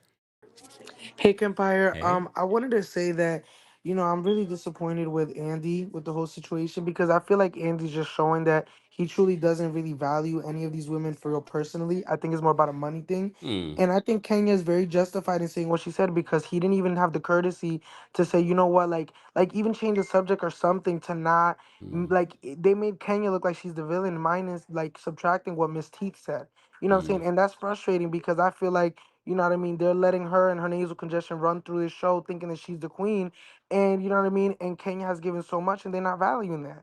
You know what I'm saying? But Kenya did blow her things, her situation up, and she shouldn't have done that. I think that, if she wouldn't have done that, she would have been in a better place. And I don't see her coming to the reunion or to the show in the future. I think it's a wrap, unfortunately. I hope that sometime in the future this can be fixed. But again, to bring in Phaedra after the situation that she had with Candy and to kick Kenya out for this situation to me is very hypocritical. And I don't think Andy's gonna admit that, but it just is. You know what I mean? We can say that Kenya's wrong, and I feel like the thoughts about Kenya really skewed after this episode because people were feeling bad for her, and now they're coming at her. You know what I mean? So I don't know. Okay. All right. Thanks so much, Elijah. I think what Andy, I guess he can't. No, he can do it. I think downplaying, as we saw in the audio, the downplaying of what Britt Eady did, I didn't like. She's like, oh, she wasn't going to. I was like, did you watch the episode? Britt Eady was inflamed, which felt like unwarranted. It was like, girl, why are you that mad? Sidebar, speaking of nasal congestion, if you follow me on TikTok, and if you don't, you should go check out my TikTok shop. I have something in my TikTok shop for nasal congestion. It's called Boom Boom. It works. I love it. Go check it out. TikTok shop, TheKempire. Shameless plug. All right, let me bring up. Hold on. Did Miss Esquire call back? There we go. Miss Esquire, are you there? Hello, can There you we hear go. me? Yes. Okay, I'm like, set me free like Dr. G. My You know I God. didn't remove it yet. Please don't. Don't. Yes. Sorry. It makes me so ridiculously happy.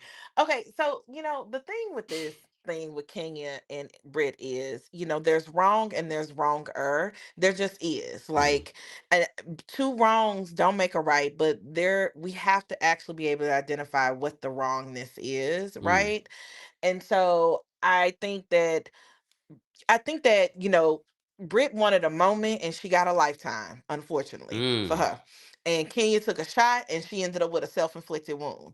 And Oof. so I think this needs to be a lesson about, this idea of vengeance being the way that these shows are set up, that everybody's out to get somebody and create Mm, the next virality, or the next meme or whatever, that's what we traffic in these housewives shows.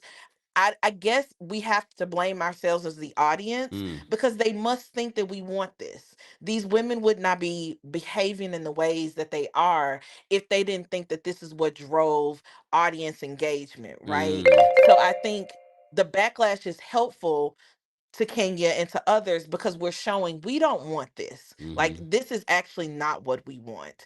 And y'all mm. need to course correct, all of you talent on these shows, to know that this is actually not what we want to see. And this goes So, back to what the reality TV reckoning was talking about, what Bethany yeah. kept on bringing up. Like, it's not just the audience that's showing the network that they like this. The network is encouraging this. Allegedly, they've denied it, but they're saying they've set up an environment for this. They're talking about Watch What Happens Live and what's encouraged behind the scenes for these women to kind of go at each other in this way. So, Yeah, it's not about how quickly can they resolve an issue because I think I'm gonna get off because I'm holding up. But they could have definitely done what Potomac did after the Monique and Candace fight, mm, which have them have a sit down and talk this out. And I understand why they didn't because I think they're being consistent. They got rid of Portia after the fight. They got rid of Phaedra after her allegations. I think it's fair to get rid of Kenya for a while. but what about New But Jersey? well, I stick to the rivers and the lakes that I'm used You to. So I know. don't know what the palm color people over there doing. Okay. Except for Auntie Dolores. Okay, I'm gonna go because people are waiting. Five is Esquire, not Auntie Bye. Dolores. I mean, I saw Auntie Dolores in person. Yep, Black Dolores. All right. Okay. All right. Let me get to back to the caller. So I'm gonna bring Mel up next. Mel, what did you want to share? Hey, Kempire, how you Hey, doing? I'm well. How are you? I'm good. You listen, we all have technical difficulties because we are hiding in the stairwells, under the desk, and in the lunchroom. This is what's happening here. So the same thing for me too. But yeah, but we love the show. That's why we call it. We love you. Thank you. You know what? I think that Kenya, for me, I was thinking about. I watched that episode again, and I feel like Kenya was not intimidated. She was disrespected. I feel like Kenya was deeply disrespected because, as I said the other day, Britt came in playing the Kenya role. Kenya did say, "Don't come for me lest I come for you," but right after that, she decided that she said that she was going to punch out a pregnant woman's teeth. You understand? So she was using very aggressive language those first 2 seasons, and then Britt did it here. Now, when at that little event she had, Britt came in, apologized, brought the flowers. Kenya was not scared in that moment. She was about to take that thing up to a 200%, that feud they had between them. So she wasn't scared, but then it did hurt her in the end. I think Britt came in being fake, and she wanted to have a moment, but then she got, what she got or whatever. Lastly, I was going to say, we need Kempire, you, to take control of Kenya's social media, because excuse you. Yes, you, because you know what, she has told the audience goodbye 5 times already. Kempire. She gave us a video last year. She told us bye on the thing. She was leaving it.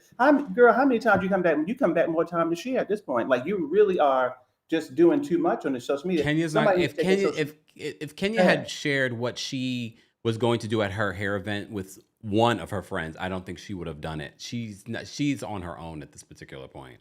And I was going to say, I know I got to go, but you remember that scene after when she came back and Nene was there and they all sat down to talk about the allegation when she said that Phaedra May had STD or whatever, it was at the reunion. And it was Nene that brought her there. They don't have that sisterhood on that show when somebody gets really crazy to pull them back. And it's kind of missed that. And maybe that's why the show is not working like it used to. But that's all. I'm going to run back. I'm going to get it from under the desk right now, too. And let other people call in right now. Thanks, Mel. Bye. Thank you. Not Mel's under the desk. How are you doing? No, playing. Okay. All right. Chrissy's backstage. We're going to bring Chrissy up next. Chrissy, what did you want to share in regards to this latest update when it comes to Kenya Moore and the Real Housewives of Atlanta? Chrissy? We can't hear you, Chrissy. What is going on? I thought Mercury retrograde was over. Do me a favor, Chrissy, drop out and call back in. I am going to drop the call link again for the live chat, because I know these are the live chat folks that are calling in. And sometimes if you get a call, it messes up your connection to us. All right.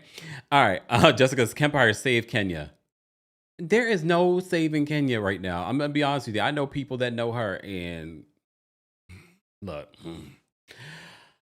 I do wish her the best, though. The Truth says, I love Kenya and I am team to her all day, but Kenya was very dark. Something was going on with her. I never saw her that mad, but it was below her and distasteful and not how true queen behaves. I still love her, though.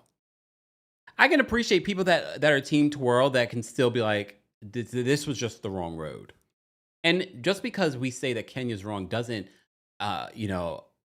make Britt Edie right. No, Britt Edie was wrong too.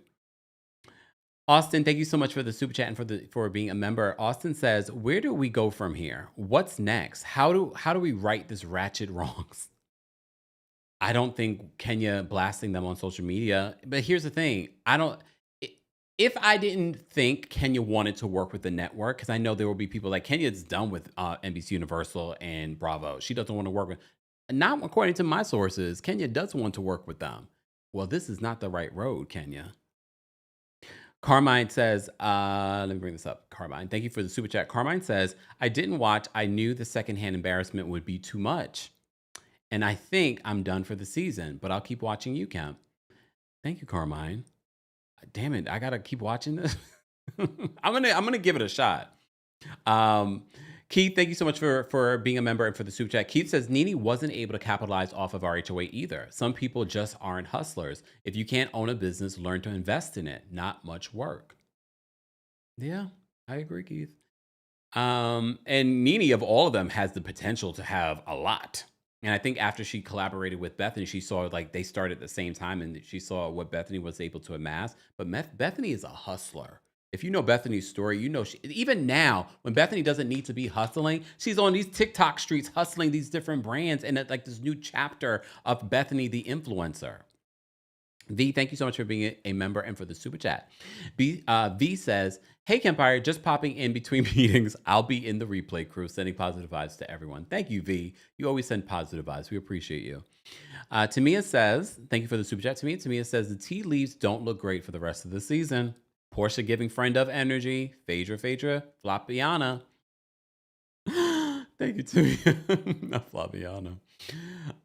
Cena says, I love White Lotus and bravo, bravo, bravo. Just saying that your skin looks beautiful. Thank you, Cena. I appreciate that. Yes, I have to rewatch the White Lotus season finale and then do my live recap. We probably will do the live recap on Thursday. For those that are just joining us, normally I do my Real Housewives of Beverly Hills recap tomorrow afternoon. However, I might do it tonight if I feel up to it. I might do it tonight just because I have a very busy day of different appointments. So stay tuned for that. Make sure your notifications are on. J. Marie, thank you so much for the suture. J. Marie says, send boom boom to Britt. She need it. She's talking about the nasal thing that I have. Check my TikTok shop. Those are in my TikTok shop. Y'all check it there. It works though. Just saying. I also did a video on it. Excuse me. Melly says, where is Kenya's aunt? Right? She's probably the only person who can speak some sense into Kenya's head. Kenya needs to get therapy. We haven't seen the aunt in a long time, and I think it was partially because of she wasn't used to the Bravo universe and everyone's reaction, good or bad, to her. But we would see Kenya's cousin every once in a while on the show. We haven't seen Kenya's cousin at all. I think we did. Did we see her in season 15? If not, definitely season 14. I don't remember if we saw her cousin in season 15. Maybe briefly, but not a lot. Melly, thank you for the super chat. Lankita, thank you so much for being a member for the last month. Just wanted to say, hey, Cam. Hey. Sina, thank you for another super chat. Sina says, I got stuck in Dubai, Africa to Canada, but it was 2 days with a child. She lying. In regards to Onijah, that was the other story that we covered earlier today. Tyrese, thank you so much for being a member for the super chat. Tyrese says, Kemp, I love the lip gloss from your TikTok shop. Thank you. Go check out my TikTok shop, y'all. And if you're watching on TikTok, check out my TikTok shop. Matter of fact, let me put a little lip gloss on now. It's like my favorite thing ever. Okay. Whoever is my next boo gonna be so happy. That billionaire gonna be loving on these luscious lips. Okay. All right. Thank you, Tyrese. I appreciate it. Tamia, thank you so much for another super chat. Tamia says Kenya probably is operating on her being called back even with her comments, as she was called back after the Carlos interview. And word on the street, they begrudgingly called her back. That's what the word on the street was. Whose street? Not my street. Just say. Thank you, Tamia, for the super chat. All right, let me get back to the rest of these callers. We still got a long line backstage. Let me try Chrissy again. Chrissy, are you there? Can you hear me? Yes. Kempire? Okay, finally. It's my sister. She keep calling me. That's why it keeps breaking up. Stop it, Chrissy sister. Okay.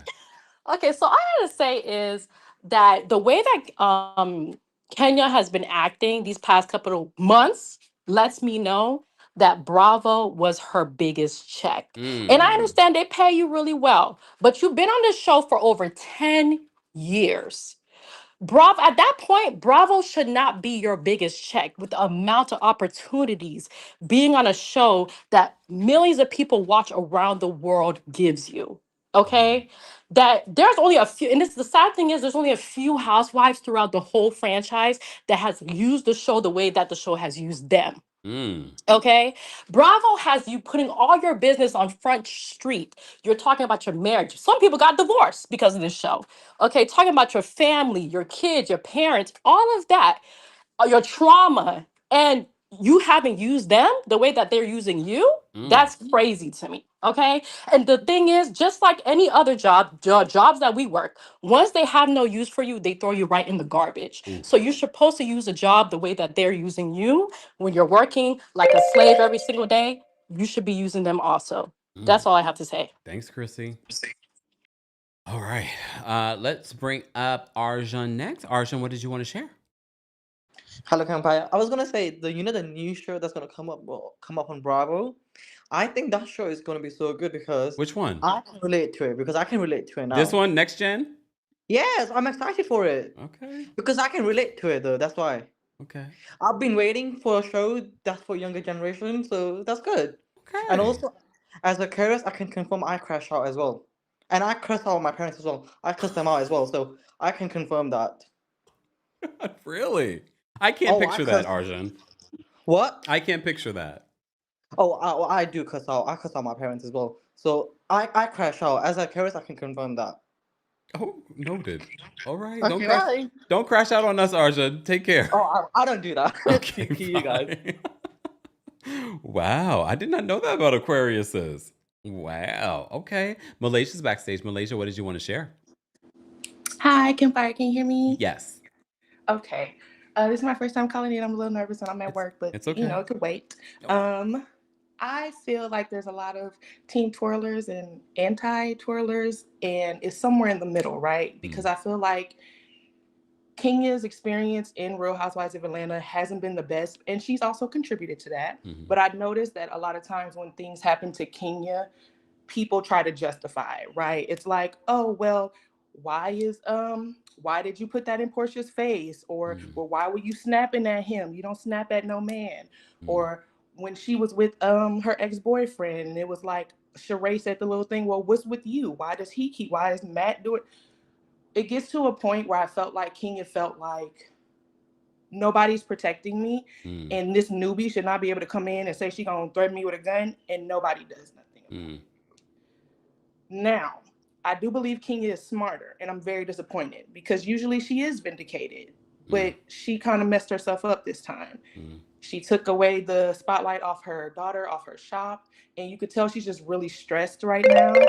All that stress get to her, but that's all I really have to say. Thank you so much for calling in, Malaysia. All right. I love it when we have newbies calling in. Shout out to all the new people calling in. Be sure to let us know if you're new calling in. All right. Taurus Sun is calling in. Taurus Sun, what did you want to share? Hey, Kempire. First, I wanted to say my sons better not try to curse at me. I don't play those games, and I'm a Taurus. I know that's right. I'm about to say the same thing. And I wanted to say about Kenya is, you know what? Kenya's been on here too long to not throw shade. She could have stopped that lady at the door. She could have did all sorts of things instead of doing that, and she went a little too low. So at this point, it's goodbye Team Twirl and goodbye Kenya. I'm sorry, but she could have did more other things. You know what? And what another caller said one time was that she could have used this and had Kenya's hair salon on Bravo. She could have reworked it to where she didn't have to be on Housewives. She could have did another show like Candy, but unfortunately, she went a little too low. She crashed out, like the young people say. So adios, Kenya. Bye, Team Twirl. And Kempire, go get some lunch because you're a Taurus like me. Thank you. And y'all have a good night. Thanks, Taurus. All right. It's like she read me. It's just like, yes, I am a little hungry. All right. We do have a long line though, so I'm gonna get to everyone. Let me restart the clock. We have DJ backstage. Hey, DJ. Hey, Kempire, how you doing? I'm well. How are you? I had to check my bank account. I'm like, now I know I'm a member. They got me in this long line. Well, that's the thing. We dropped it for members, and then we dropped it for the general audience. So, I see. Yeah, no, I'm kidding. But look, I'm Housewives OG. Been watching since 08. I vividly remember watching the first Atlanta, sleeping on my grandmother's sofa because she was obsessed with the show. So I feel like nothing is ever too far. I mean, we've just seen them do so much on this show. I think of when Dorinda was yelling at Sonya at the table, telling her to close her legs because we know the townhouse is turnstile and ticket.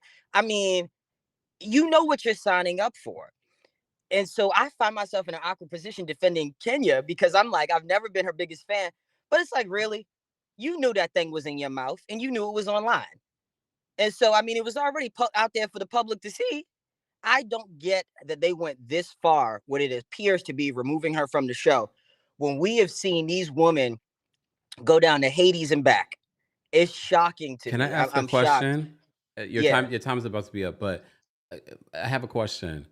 What about if I attended this event and you're showing this to me and I am completely, utterly offended? I'm a brand partner that's coming there, and I did not know that this was going to happen. And again, I think reality got mixed with reality TV, you know, because this is her real life. This is her business. And she should have thought about that before, you know, she tried to play a little gimmicky game. But I feel like the punishment is just a little excessive. And it always seems excessive when it comes down to us. And I'm talking about us with, you know, darker skin. We see these women just do everything. And I'm a little shocked. And I'm so sorry for taking the time out. No, it's okay. It's okay. Thanks, DJ, for calling in. Remember, in the Tamron Hall interview, Kenya did say that she's still under contract with Bravo, that she was never fired. Just pointing. I'm putting all the information out there because over here we're team me. You're team me. I'm team me.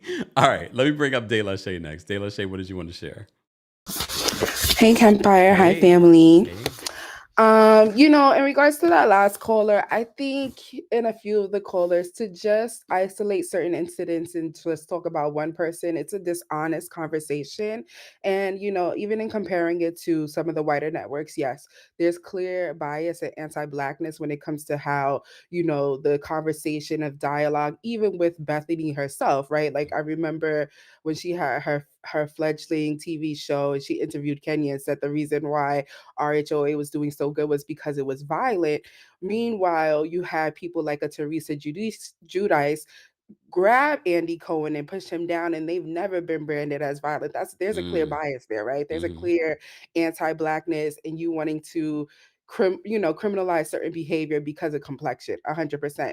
With that in mind, so that's dead wrong, point blank, period. And I love that the girls call that out and that viewers call that out, even when we see someone representing Blackness in a white franchise like the iconic classy Garcelle Bouvet, right? With that in mind, like we have to hold each other with a high regard.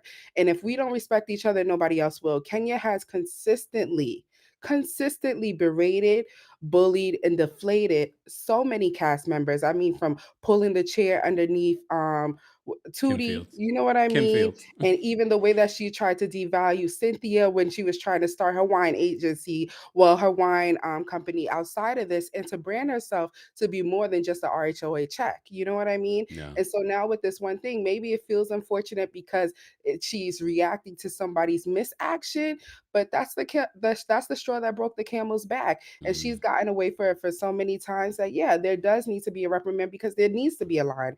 It's a reality show, but these are real people. We can't forget that. In a real work environment. All right, De La Shay, thank you so much for calling in. You're welcome. Bye. I love hearing everyone's opinion because everyone's opinion, especially on this topic of Real Housewives and Real Housewives in general, Real Housewives of Atlanta, but also this Kenya situation is very interesting. And I wish we could also understand how nuanced a lot of this conversation can be. All right, let me bring up Takesha next. Takesha, what did you want to share? Hello, Kempire. Hey. This is my first time calling in, so I was a little bit nervous. Okay. I just wanted to say that, and I think maybe you've touched on this not in this show or maybe one before. Kenya in season 6, episode 7, she threatened to shoot Phaedra in her donkey booty. She threatened to send her to the emergency room in the closet. She also showed the firearm that she was going to use to do it. So we talked about that. Right. We've discussed it. We give Kenya a lot of grace in a lot of the moments that she's had. Now, I'm not saying that what Britt said was okay, but Britt did not directly say to Kenya, I'm going to get my pistol and my whip. She was speaking to someone else. And I'm not excusing that part, but again, she didn't show us her pistol or her whip on television. Kenya did, and nothing was done to her to reprimand her. And Phaedra only made motion to what she said the Shamia and Candy and them were doing, and they took her off for what, years? Okay. I mean, let's just be fair. Okay. All right, Takesha. Thank you so much for calling in. First time caller. All right, Alma's, and we did discuss we even showed you the video. If you follow my TikToks, and I have discussed, and we've talked about, maybe during our Real Housewives of Atlanta recap, about the old footage that's resurfacing as, people are saying, oh, Kenya's done it before. I feel like that's a reach. I don't feel like it was the same thing, but here we are. Alma's backstage. Let's bring Alma up next. Alma, what did you want to share? Hi, Kempire. Hey. I know you've had a lot of HR chime in, but I just have to chime in Please as an do. HR director myself. Okay. I'm just so perplexed by the decisions that were made with Bravo as it pertains to Brit. I don't know the timeline of what happened, but they kept saying like the night before, the night before. So was it actually the night before that this threat? And then they have they have her filming not just at Kenya's event, but also filming with the other ladies. I just can't get behind that. I don't know what would have happened if they would have taken the necessary appropriate steps to remove Britt at that moment while they investigated, but to have it be the next day, that just seems way too quick to me. Yeah. I don't know what would Way have too quick for an happened. investigation too. Yeah, way too quick for them to have completed anything. I mean, we all watched it, and before this episode came out, a lot of us were with Kenya, and so it's hard to watch. Obviously, Kenya was prepared with poster boards with explicit photos, not appropriate either. Yeah. But who knows what would have happened if the appropriate steps were taken by the network. Thank you. And Alma, you know Yeah. as well as I do, just because you are in HR doesn't mean that even if your company has an HR, doesn't mean that they follow protocol all the time. Yeah, we know that. Yeah. Thanks, Alma, for calling in. We always appreciate your Thank you. perspective. Bye. And also, if you are in HR, just because we have people from HR calling and sharing their perspective, everyone in HR doesn't always agree on procedures and how they should be handled. So feel free to call in. And if you're in the replay crew, feel free to share your thoughts in the comment section. Because I like picking your brains too, because I'm fresh out of HR for 5 years. Yay! Wait. Nope, that's the wrong one. Here we go. Well, almost 5 years. All right, let's move on. All right, who do we have backstage? Shout out to everyone watching on Twitch and Twitter as well. We see you guys. Anthony, what's going on? Hey everyone, Anthony from Los Angeles, California. How are you, Kempire? Anthony, you sound like you need my little boom boom from the TikTok shop. You sound a little congested. Oh, I am. These allergies are not at here in LA. I just can't with the sun and everything else. But anyways, okay. So first, it's crazy that we got a trailer and a date for the next gen before Real Housewives of Miami. Right? Like what? But I'll still tune in for the show because I want to see the kids of the housewives. To see Ariana fight with everyone like her mother Kim Zolciak, Riley literally having Candy's mannerisms down. They're literally twins. Yeah. Brooks being annoying like his mother. No, goodbye. And Gia being a copy like Teresa. I'll see what the real difference is between them. I'll give the show a try. But lastly, Kenya, I am on Team Toro, but she and Brett are both in the wrong still. The fact that production is a big team full of producers, cameraman, sounding, lighting, and interns. No one saw the poster boards, not even one person. As a team, if you see something, you call it out before you even hit record, before everybody comes in, like whatever it is. Someone should have seen it and called it out and pulled Kenya aside and said, no, we're not doing this. You know, in these times, whatever this was recorded, 2024, 2023, it's a no. So I don't get it. Yeah. But thank you so much. Thanks, Anthony. Feel better. Likewise. Thank you. Right. Excuse me. All right. And I just noticed today that the trees are starting to bloom, but I was like, in New York, it feels like it's winter still. All right. Star is backstage. Star, what did you want to share? Hey, Kempire, can you hear me? Yes. Okay, so I thought Kenya said, in terms of the law, you retreat when you're feeling threatened. Didn't she say that? So I'm just a little confused still. I just can't get it past me. Kenya is almost 60. If someone threatens me with a pow pow, my next reaction is not going to go home and paste things, get a private investigator, pay for that, paste things on a board, and go view it at my grand opening. I just can't get past it. I hate that this happened, this way because, again, she is a OG. But Kenya has done too much. She has disrespected too many people. And I think some of the fans are just continuously giving her the gas, and no one is really just calling her out. And that's going to be a continuous problem. And poor little Brooklyn. Poor little Brooklyn. That's all I wanted to say. Thank you so much, Star. Have a good day. You're welcome. All right. We have Allison backstage. We're going to bring Allison up next. Allison, what did you want to share? Hi, thank you for having me. I think I also need Boom Boom, if you can hear it in my voice, but I don't have TikTok, so I'll have to find it some other way and pay my respects to you that way. Thank you. What I wanted to share is I was actually a former producer myself, not for Bravo, but I've had colleagues and I'm obviously friends at at NBC Universal, and I've seen everything behind the scenes that you can imagine and what happens with feeding them alcohol, different types of events and parties you can get to and what happens, yada, yada. So from my perspective, even though that is a big network and everybody sort of has their one role and they don't necessarily dibble dabble and wear multiple hats, I still feel that the producers on site should have realized what the issues were, both at the dinner and at Kenya's event, to say, hold on, we've got a problem here, and immediately done something about it. For whatever reason, it appears that they sort of sit back and just kind of let everyone else above them make the decisions. But I feel like they should have had a stronger voice in what happened.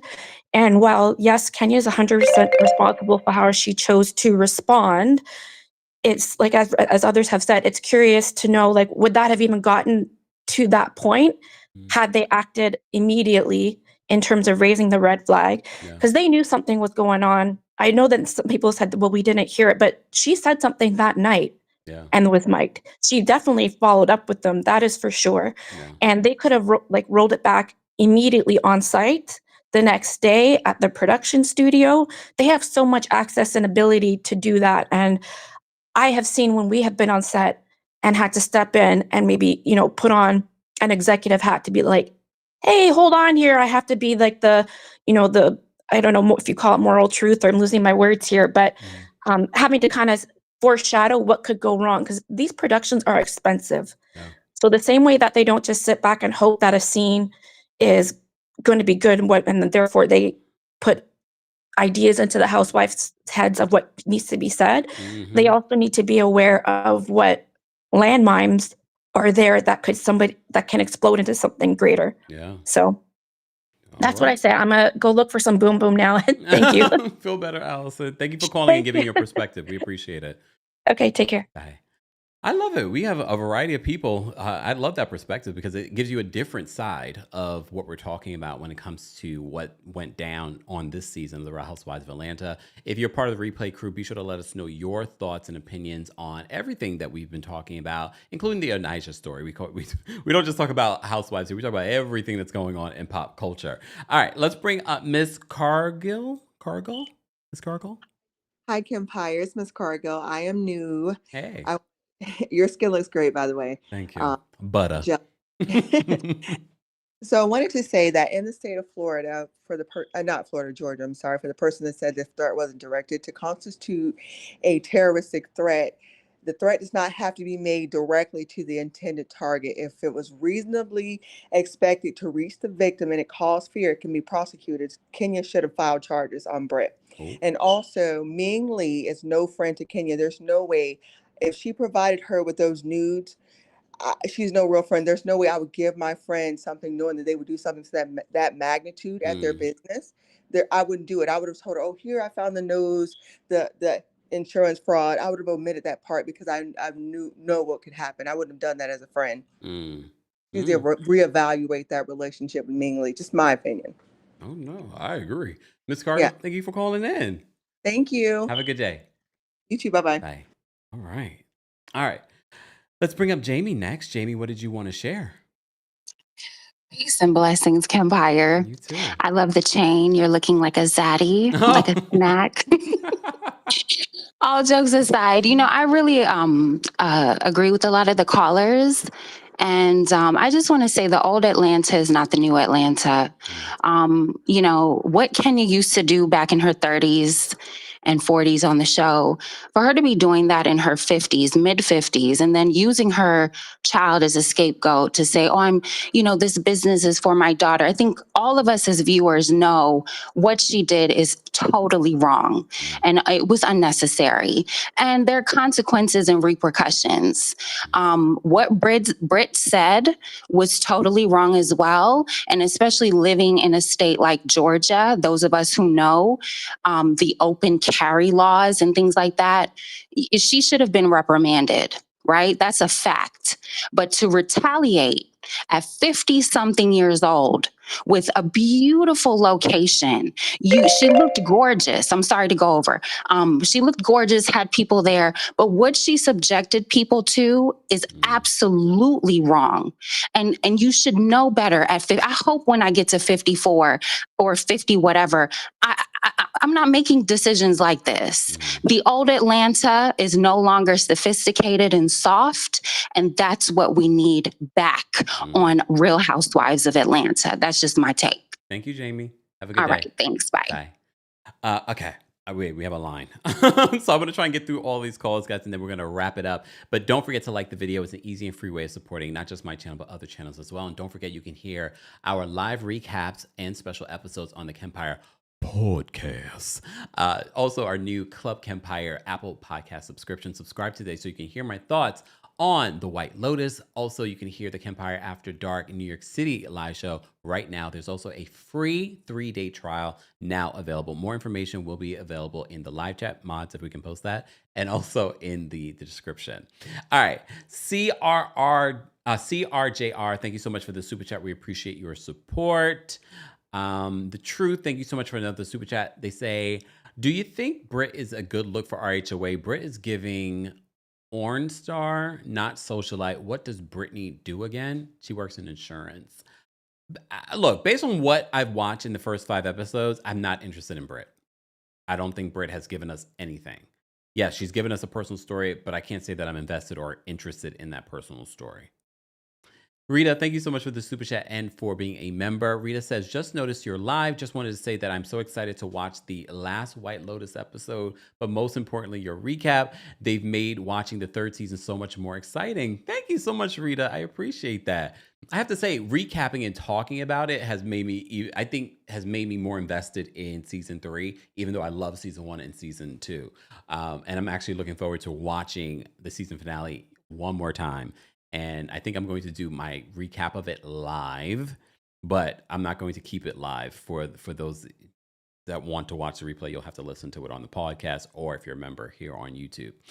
Tamara, thank you so much for being a member and for the super chat. Tamara says, if I was living under this type of microscope, you would definitely be twerking on the fence with Oh, right? I mean, I think that's an important perspective. I think we all kind of watch these shows and hold these people at a different standard. Not to say, not excusing any of what we're talking about now, but just in general, we hold them at this standard. I'm like, but if this was your life, because a lot of you have gone through similar situations, would you feel the same way? Would you judge the same way? Miss Esquire says, that's my PR advice. Give me a black VPR set in a black salon, the crossover we needed. And I thought that's what we were going to kind of get with Candy and the Gang. And I like that premise, but it didn't land, unfortunately, for Bravo. And even though they were revisiting the idea, it didn't come back. I think an all black cast in a VPR setting would be hugely successful over at Bravo. They're missing out right now. I think it would do even better. And don't forget, when you look at the numbers, Real Housewives of Atlanta, their black franchise has done far better than any of the other cities. When you look at their history of they have the biggest premieres and episodes than any of the other cities. Bernice, thank you so much for the super chat. Bernice says, hey, Kempire, had to watch Real Housewives of Salt Lake City. Brynn didn't invite Heather to trip. Huh? Kenya could have done the yeah. Now I get what you're saying. Kenya could have done the same. Wrong is wrong, and they both are wrong. And for that, both should have been dealt with the same fate. Period. Yeah, but Kenya knew what she was doing. She wanted to embarrass Britt Edie, and that's why she allowed production to invite her. I wouldn't have allowed her. I wouldn't have made my grand opening about her. But Kenya was probably concerned that they were not going to show her hair spot like they didn't do in season 15. People be peopling. Thank you so much for the super chat. They say, I don't think we should dog a black woman for not immediately capitalizing off of Bravo. We're not accounting for the elephant in the room. Nene booked acting gigs during her tenure. Candy has been killing it since before Bravo. Yeah. All right. Excuse me. The Truth, thank you for another super chat. Let me shimmy. So Michael Darby SAing men, Portia fighting people left and right, Joe Giudice and Joe Gorga fighting to the death, but Kenya gets suspended for not showing her wedding. Kenya gets suspended for showing someone's blah, blah, blah. I mean, all valid examples. Jay McCullen? Thank you so much for the super chat. Jay says, what Kenya did was inappropriate and disappointing. Where are the publicists for these housewives? I thought Kenya learned her lesson after her absence from season 11 when she hid her marriage. Britt Edie needs to go. Tamara, thank you so much for another super chat. Tamara says, we saw the breakdown of Kenya years ago. When she needed the money, she went back, only to have a husband break her down in front of the world. Izzy, thank you so much for being a member for the super chat. Izzy says, I hate this for Kenya. I believe that Britt's threat scared her, but she needs therapy because her fear turned to anger and overwhelmed good sense. I hope she heals and learns how to move from confidence and not fear. Thanks, Izzy, for the super chat. Jada, thank you so much for the super chat. Jada says, my thing is Portia beat people up left and right and then accused Candy of what she did. Nene gets into it with production. She's gone. Kenya, gone. All valid examples. I mean, the most recent example, because, you know, a lot of people bring up stuff that happened years ago. But the most recent example, again, Real Housewives of New Jersey, the women physically getting into an altercation, an investigation, and then they're back. I mean, technically they're on pause now, but you get what I'm saying. That's not the reason why they're on pause. All right. Let me bring up Aisha next. Aisha, what did you want to share? Hey, Kempire. Hey. First time calling in. Love your content. Thank you. So I just want to preface this by saying I'm a huge fan of Kenya, and I think Britt should have been removed. But this is one thing that I think a lot of people are missing is that what Britt did towards Kenya was one cast member threatening another cast member. What Kenya did might not have been revenge P or SA, but it was S harassment, sexual harassment in the workplace. Not only was it against one individual, but it was the entire cast. There were people there that were not in the cast. You had glam there, you had models from the fashion show, you had production there. So you're talking about upwards of 50 to 60 people that are being exposed without their consent, equivalent to, like, I don't know, maybe like a faculty, like a principal showing the faculty, something like that. It's absolutely horrendous and it's absolutely not okay. So I just want to make that clear. And Kenya is aware of this because when the whole Portia Bolo debacle happened, she made it very clear that this was a work trip and that what Portia did was unacceptable. So if that was unacceptable on the boat, on the trip, the cash trip, how come this is not unacceptable, Kenya? Please do better. I'm over the show. This is not anymore. Oh, and I'm an Aquarius, and guess what? When they go low, I go to heaven. I give it to God. Bye, Kempire. Thanks, Aisha. Call more in. Wait, call in more. There we go. I thought I like that was a nice breakdown. Okay. Michael's backstage. We're gonna bring Michael up next. Michael, what did you want to share? Michael? Kempire.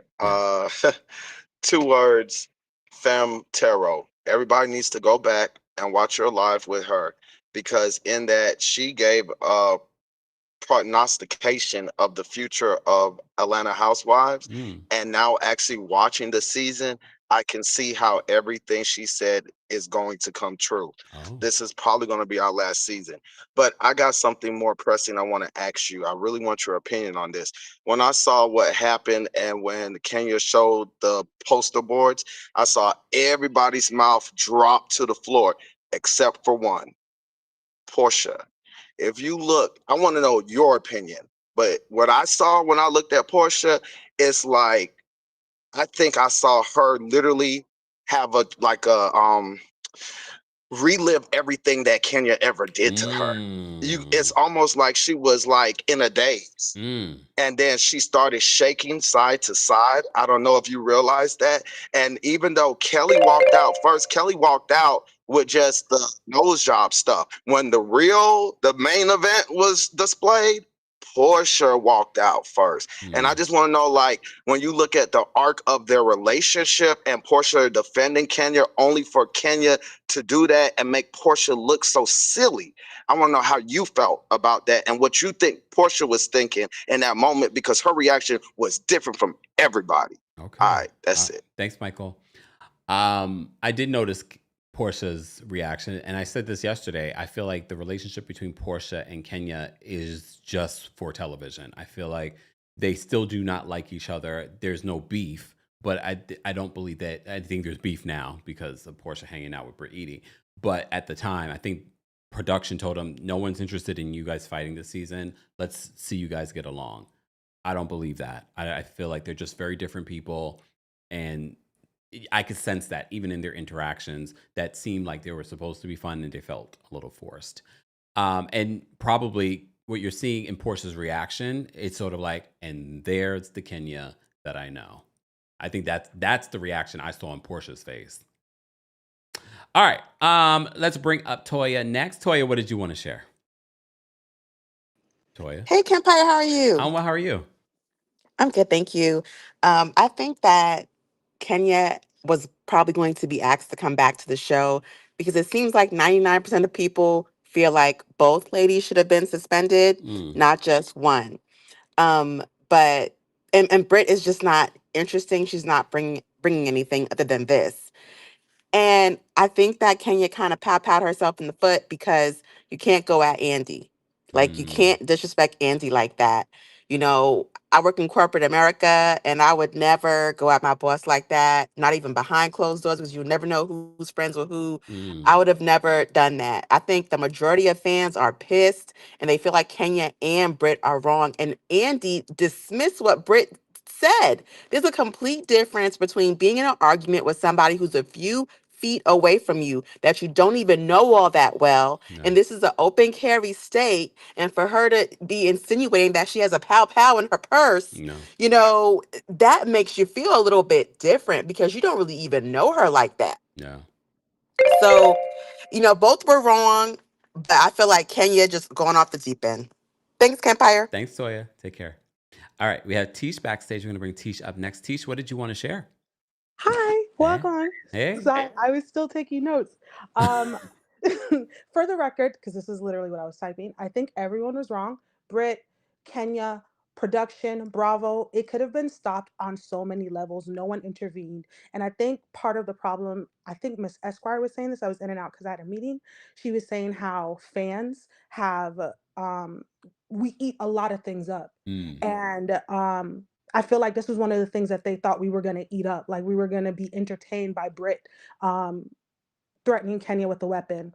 I don't get it, but it's weird to me that they did not intervene in that moment because that's violent. Like, anyways, I digress. So I was never Team Twirl. I've always had an issue with Kenya and her antics. In the recent years, I tried to give her grace because, you know, she became a mom and I wanted to see if she's changed. I feel like this last episode has proven that she hasn't really changed. I take my direction from my mother. My mom is an amazing woman. Like, she feeds the homeless like on her own, out of her own pocket. Like, she's just a kind person. One of the things that she taught me growing up is what people do to us is a reflection of them. How we choose to respond is a reflection of us. Right? So, like, yeah, you can say this person did this and that, yeah, because that's them and that's who they are. But when you respond a certain way, that's who you are. And I think her not taking any accountability and trying to justify it, I think, again, is a reflection of who she is. I know the timer went off really quick. I'm not surprised that Dr. Heavenly thought it was iconic. Dr. Heavenly also has questionable character. And then have you seen people reposting clips of Kenya's interviews from when Nene got fired? She was saying a lot of things. Yes. And I think that's another thing. Like, this is why you don't kick people when they're down, because Carmen doesn't play favorites, right? Oh, damn. Thanks, Tish. Thanks, bye. Take care.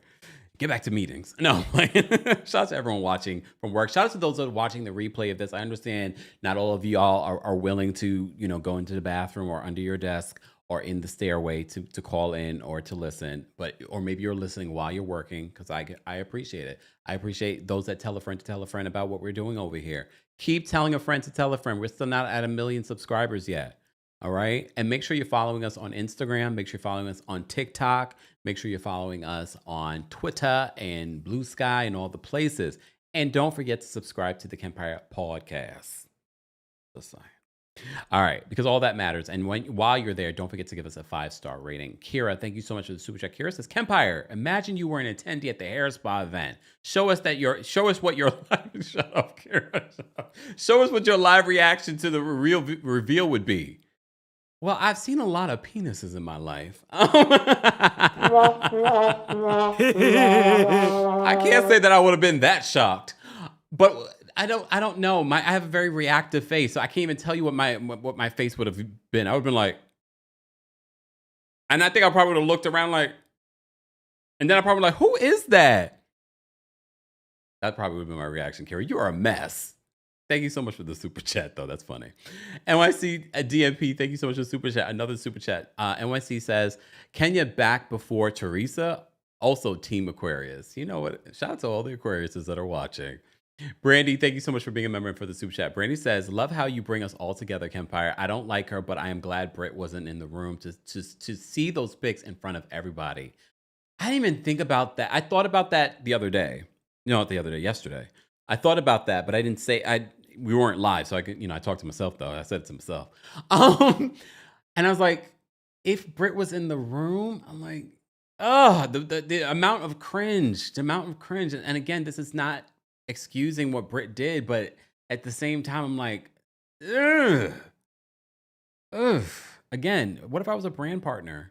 A lot of these times that people that come to these events do not make themselves known as, a potential business partner. You probably see them as just a socialite coming, but they could potentially be a business partner for you, an investor in this business.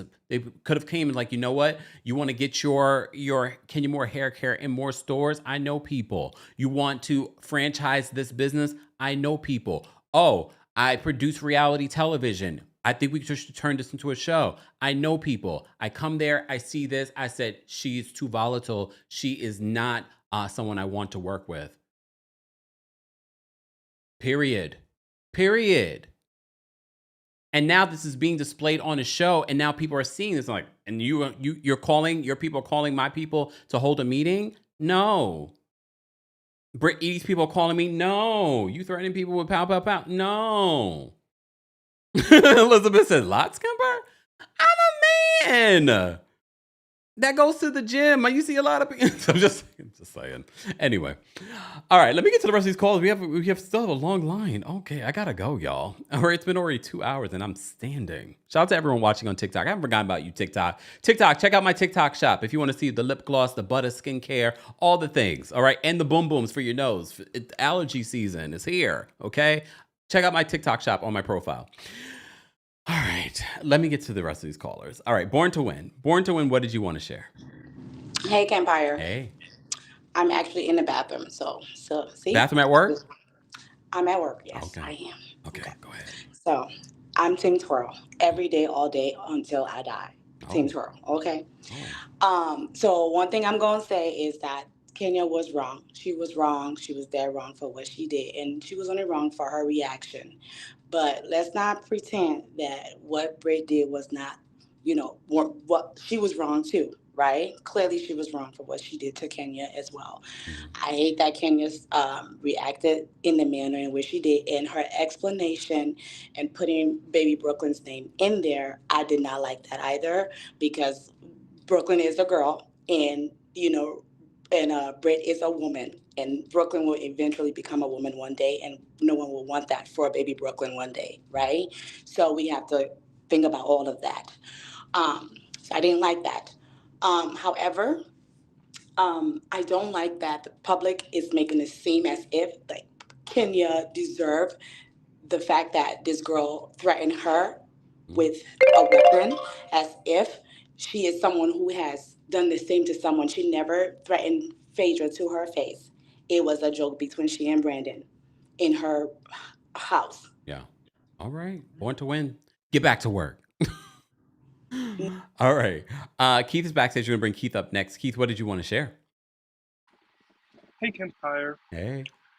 Are you in Chicago or New York? I'm in New York right now. I'm going to tell all your business. He's called in, y'all. Go ahead.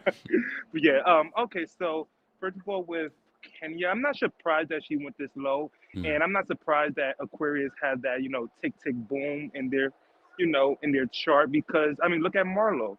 So I'm not surprised, So Marlo is the other side of the Aquarius, and they're 2 different months. So I'm not surprised that they had that type of vitriol in them to do something like this. However, what I will say is Kenya is the prime example of not extending your presence. Don't overstay your welcome, because she's been there for over 10 years, and they've been playing in her face, and she refused to show her wedding to Mark. Ever since then, I knew they had some type of vendetta against her, but she is great TV, so they were willing to keep her for as long as they could. Yeah. But they found a reason to let her go, and this was her reason. So I'm not surprised she gave them the card, and they decided to play that hand. But in addition to that, I will say that I think she has a possibility to return in the future. But people are comparing this to Phaedra, which is similar, but Phaedra was gone for 5 years. Yeah. So we have to consider that as well. So that's it. Thank you so much, Keith. Yeah, I think it's an important detail to note too. Yeah, not excuses for Phaedra, but Phaedra did receive a punishment. She was no longer on the network for a period of time. Some people are saying that she should never be on the network, but everybody goes to jail, and well, not everybody goes to jail, but people go to jail, they serve their time, they come back. All right. All right. Amina's backstage. Amina, what did you want to share? Hi, Kempire. How are you? I wasn't going to call in, but I'm usually one of those people who watches you at work and has to hide in the bathroom, and I'm at home in maternity leave. So I thought, you know what? I'm going to call in because I'm free. Yes. I don't know when the privilege is going to be taken away from me. So let me When do enjoy you go my back? time.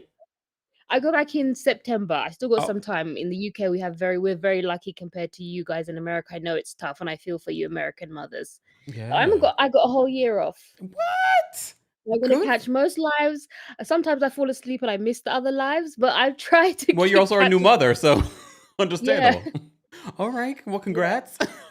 Thank you very much. What was I going to say is that, I'm Ugandan again, and there's this expression that you don't let somebody's bad manners take away your good manners. Like, no matter how much somebody else is bad, you don't let them take away the good training that you were given at home. And I'm really sad that Kenya took it to that level, because I am definitely Team Twirl. But I also don't want to, I think what Brit did was really bad. And maybe because I'm not American, I'm not desensitized to pow pow threats, but a pow pow threat. No. Threat is a serious thing. That is, I was flabbergasted when I watched that, because even on those ghetto shows like on Zeus or whatever, I've never heard a pow pow threat. So I was like, hold on a minute, this is not okay. And I don't want what Kenny did was really bad, but I don't think that we should try to normalize pow pow threats. We should treat them as they should be treated, as a serious threat, especially in the workplace, and she should have been seriously reprimanded. I've never heard it. I never want to hear it ever again in my life.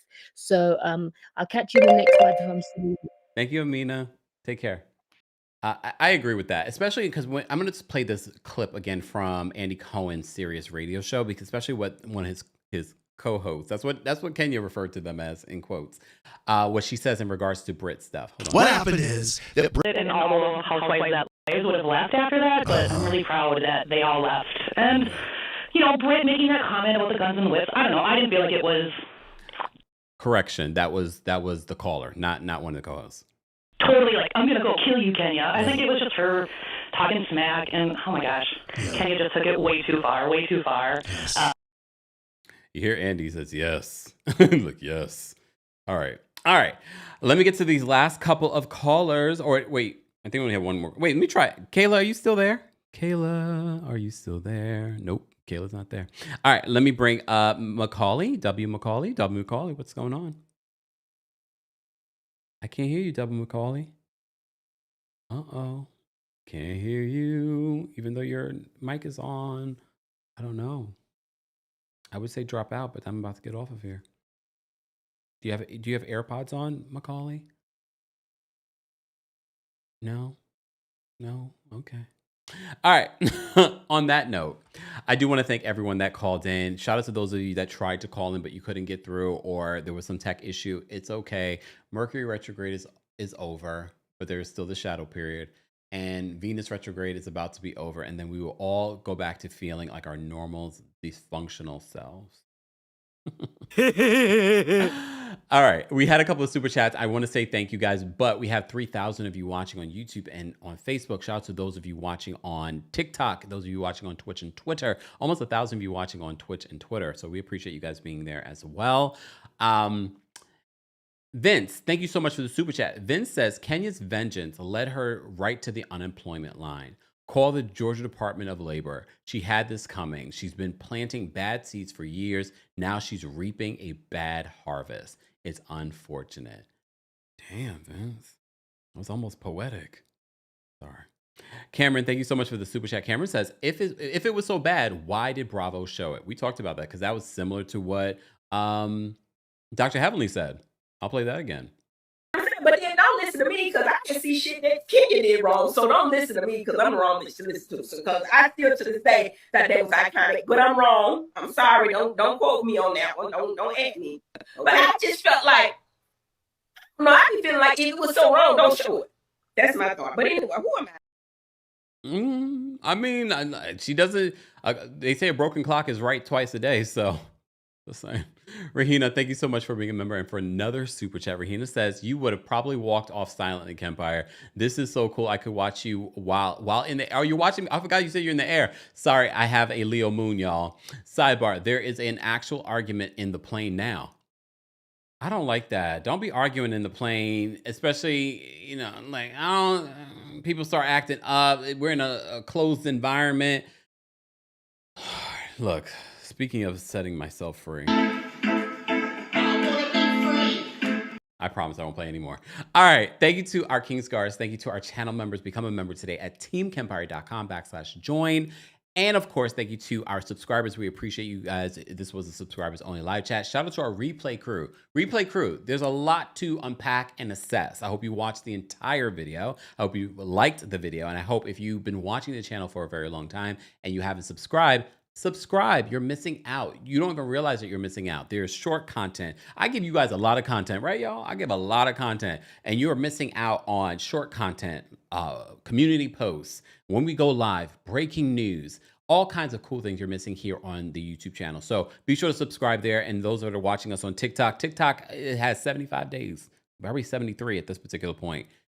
Follow us on YouTube. Follow us on Instagram. Shout out to those of you, if you're not following me everywhere, you should, because sometimes I go live exclusively on Instagram. I have a couple of lives there on Instagram that you may have missed in the last week. So be sure to follow us on Instagram. I'm not re-uploading them here. That's more work for me. Okay. All right. Anyway, Mama Allie, yes, I do need timestamps. I appreciate it. Shout out to our King's Guards. Be sure to say thank you to our King's Guards. Okay. We appreciate them so much. And we appreciate you all for being here and for watching. And to Britt Edie and to Kenya Moore, good luck. All right. Bye. Let's get out of here. You both got my best life. Yeah. You both got my best life. Yeah. Something you and me, oh. You both got my best life, yeah. Jumping, flexing, I just want you to know. Something you and me, oh. You both got my best life, yeah.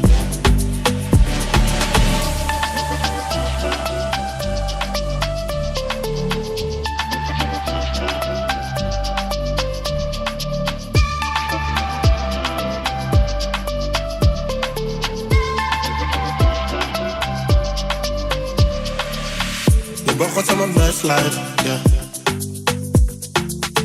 You both got my best life, yeah. Something you and me, oh.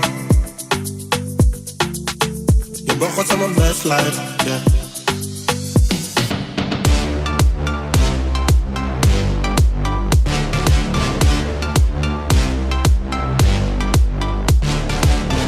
Jumping, flexing,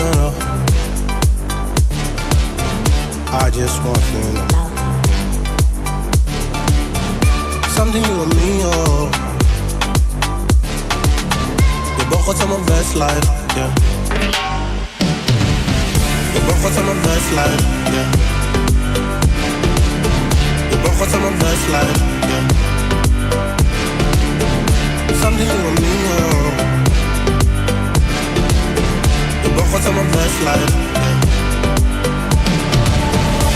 What's my best life? Yeah. You both got my best life.